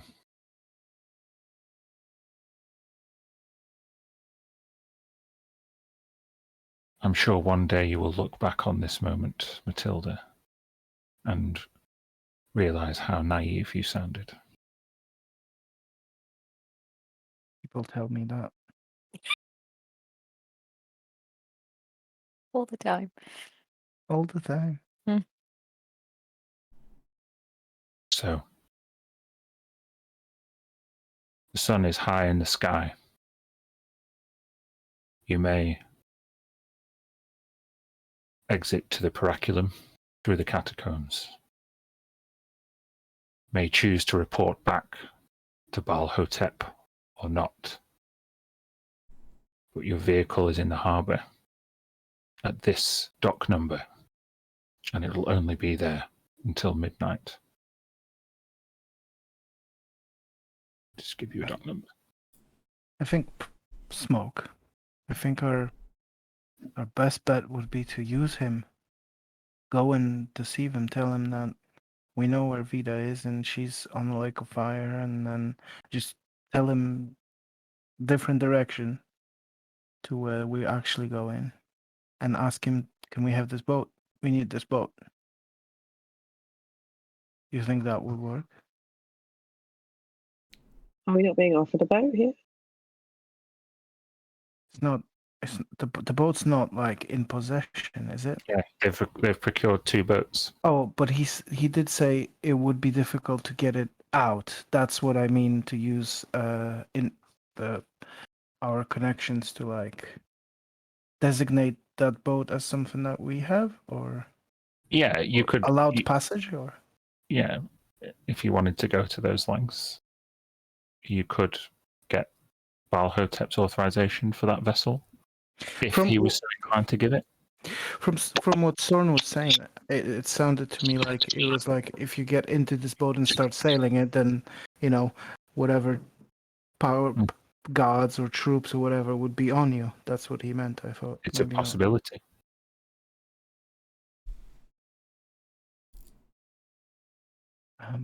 If we need to speak to Baal Hotep, we could tell him we've had the tip that that boat will be used by Vida. Maybe that's one of 2. We don't give the other one. We give a fake. Tell him that we need to procure it to chase them. It's our next lead. Maybe I could set like a trail, like sighting a Vida in the city. It's a Oh. decoy. Wouldn't that be very, very dangerous if you get caught? Or just in like a quick glance, turn back, all that kind of stuff. Just an idea. Just putting it out there now. I've met her.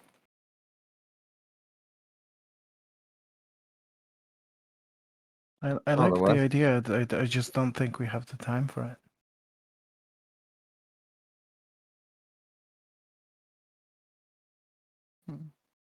Not the worst idea. It might be I, something to I will give them. say, like, I know, a bit of planning goes a long way. It's great, but there's never ever going to be a way to mitigate all risk.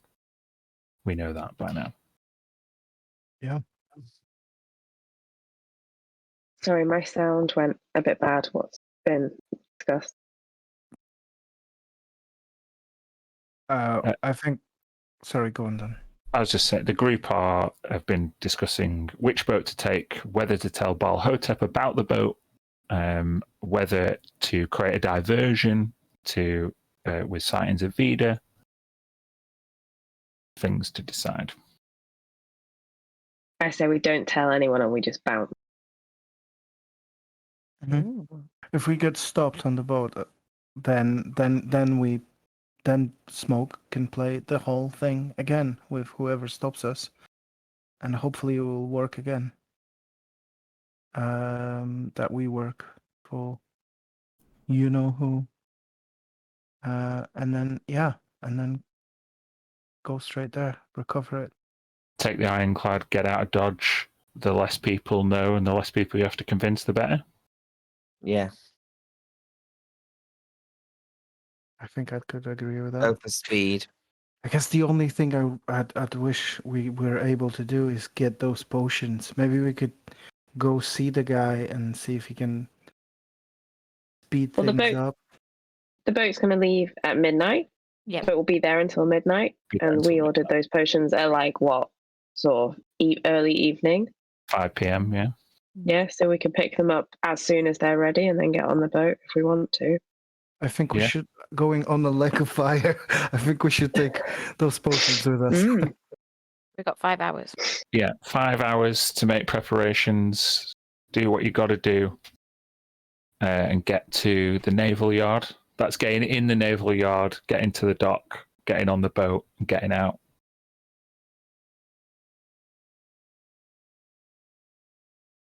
Okay. Fine. The Order of the Ashen Palm, as they are now known, with Mazar's backing, will deign to adopt more civilian guises and go out undetected from the civilian harbour. I feel like I'm gonna have to arrange for Humphrey to be left here, maybe under some. It just doesn't feel right to take him on a lake of fire. It's probably wise. I think like it's something that would strike Tilly as, well, this has been fun. Going around the city, it's really hot, but now it's like we might be jumping into fire portals from what the whole thing sounded like. Could be crazy, crazy shit. And we might be able to survive it, but my poor dog won't. So I'm going to go and Really speak. need like a D&D kennel club. Yeah, don't we you? do. Yeah. We do. Oh shit, Giselle. Do you think Great Kamoon would like Humphrey as a pet for a while? Could you I ask mean, him he's for very me, please? particular about I can bathe surrounding. him. I've got this alchemical jug, and I can produce a lot of water. I can bathe him. I can produce soapy water from I it. mean, you're can't telling the bathe, wrong but- person. I'm not going to open the bottle until I'm away from this bloody freak. But we can ask Okay. him. Yeah. Okay. Let's do that in the entrance or Privacy. something. Yeah. Privacy. If not, Stolseth might take him on Row at the bar at Archer and Rose, but we're still in the fire I plane. don't. Yeah, I don't know if we have the time to. Do you think? Because we got to pick up the potions. Do we have the time to go to the tavern too? Yeah, you've got 5 hours is plenty of time to get Okay. between here, the Paraculum, and back to the inn and then to the naval yard. Yeah, 5 hours is just about enough time. Okay, cool. So let's not pound my dog off on a genie here. I am going to speak to the tavern owner, Stolkerth, and yeah. I am going to pay him handsomely to take the best care of him for as long as it takes. Pay him in chocolate or Turkish delight or something. Oh shit! Yeah, he can't even be. But Yeah, you can't bribe Stalker. He's like, we need to think thanks. of something. Ask him what he would want. Is there something I could do for you? I've got access to some magics. Maybe I'll owe you one. How about that? Do you have a book I could read? I can't even get to the library. Oh, that is pure sadness. I'm not really a book person, but could ask others. Let's just pop back to the Vade Mecum. Hi. Yeah. Just gonna take these. Just an Why don't you open line. pay someone at the library to come and bring him a book every week? A mobile book service.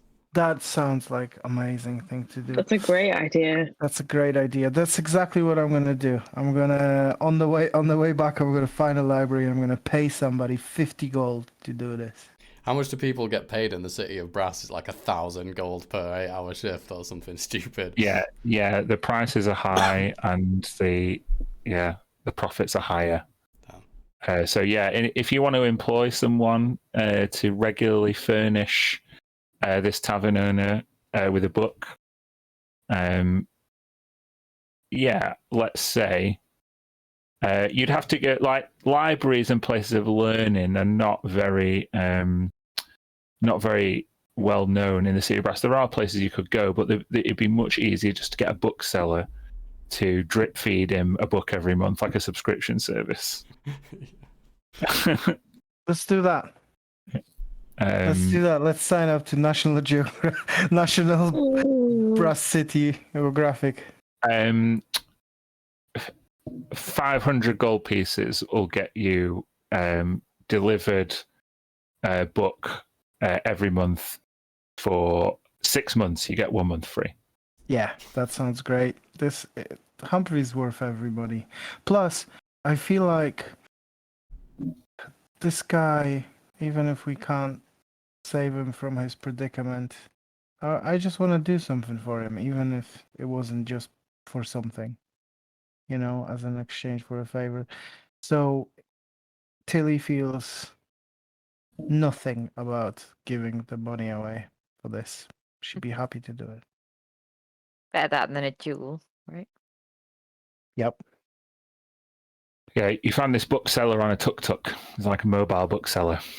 Perfect. And he'll just swing by the Archer and Rose once a month and give Stolkerth a new book.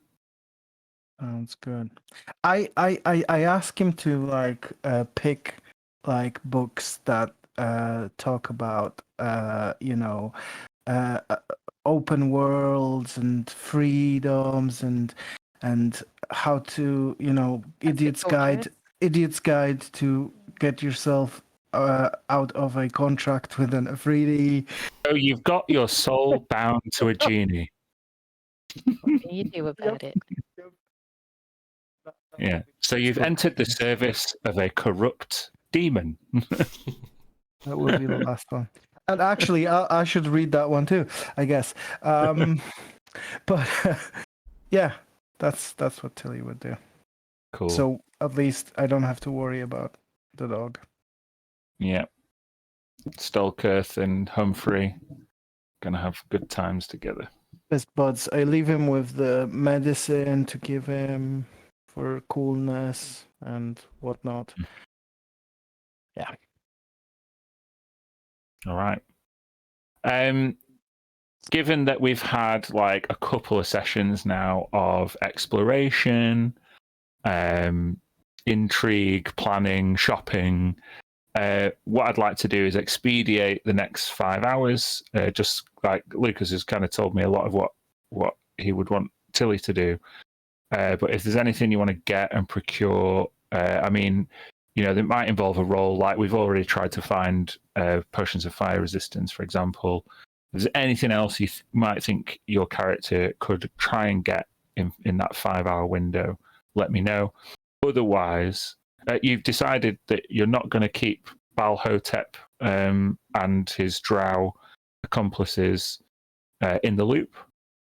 So you're just going to circumvent that, hopefully, and we can start the next session on the approach to the dockyard and do like an infiltration mission at the start of the next session if you want.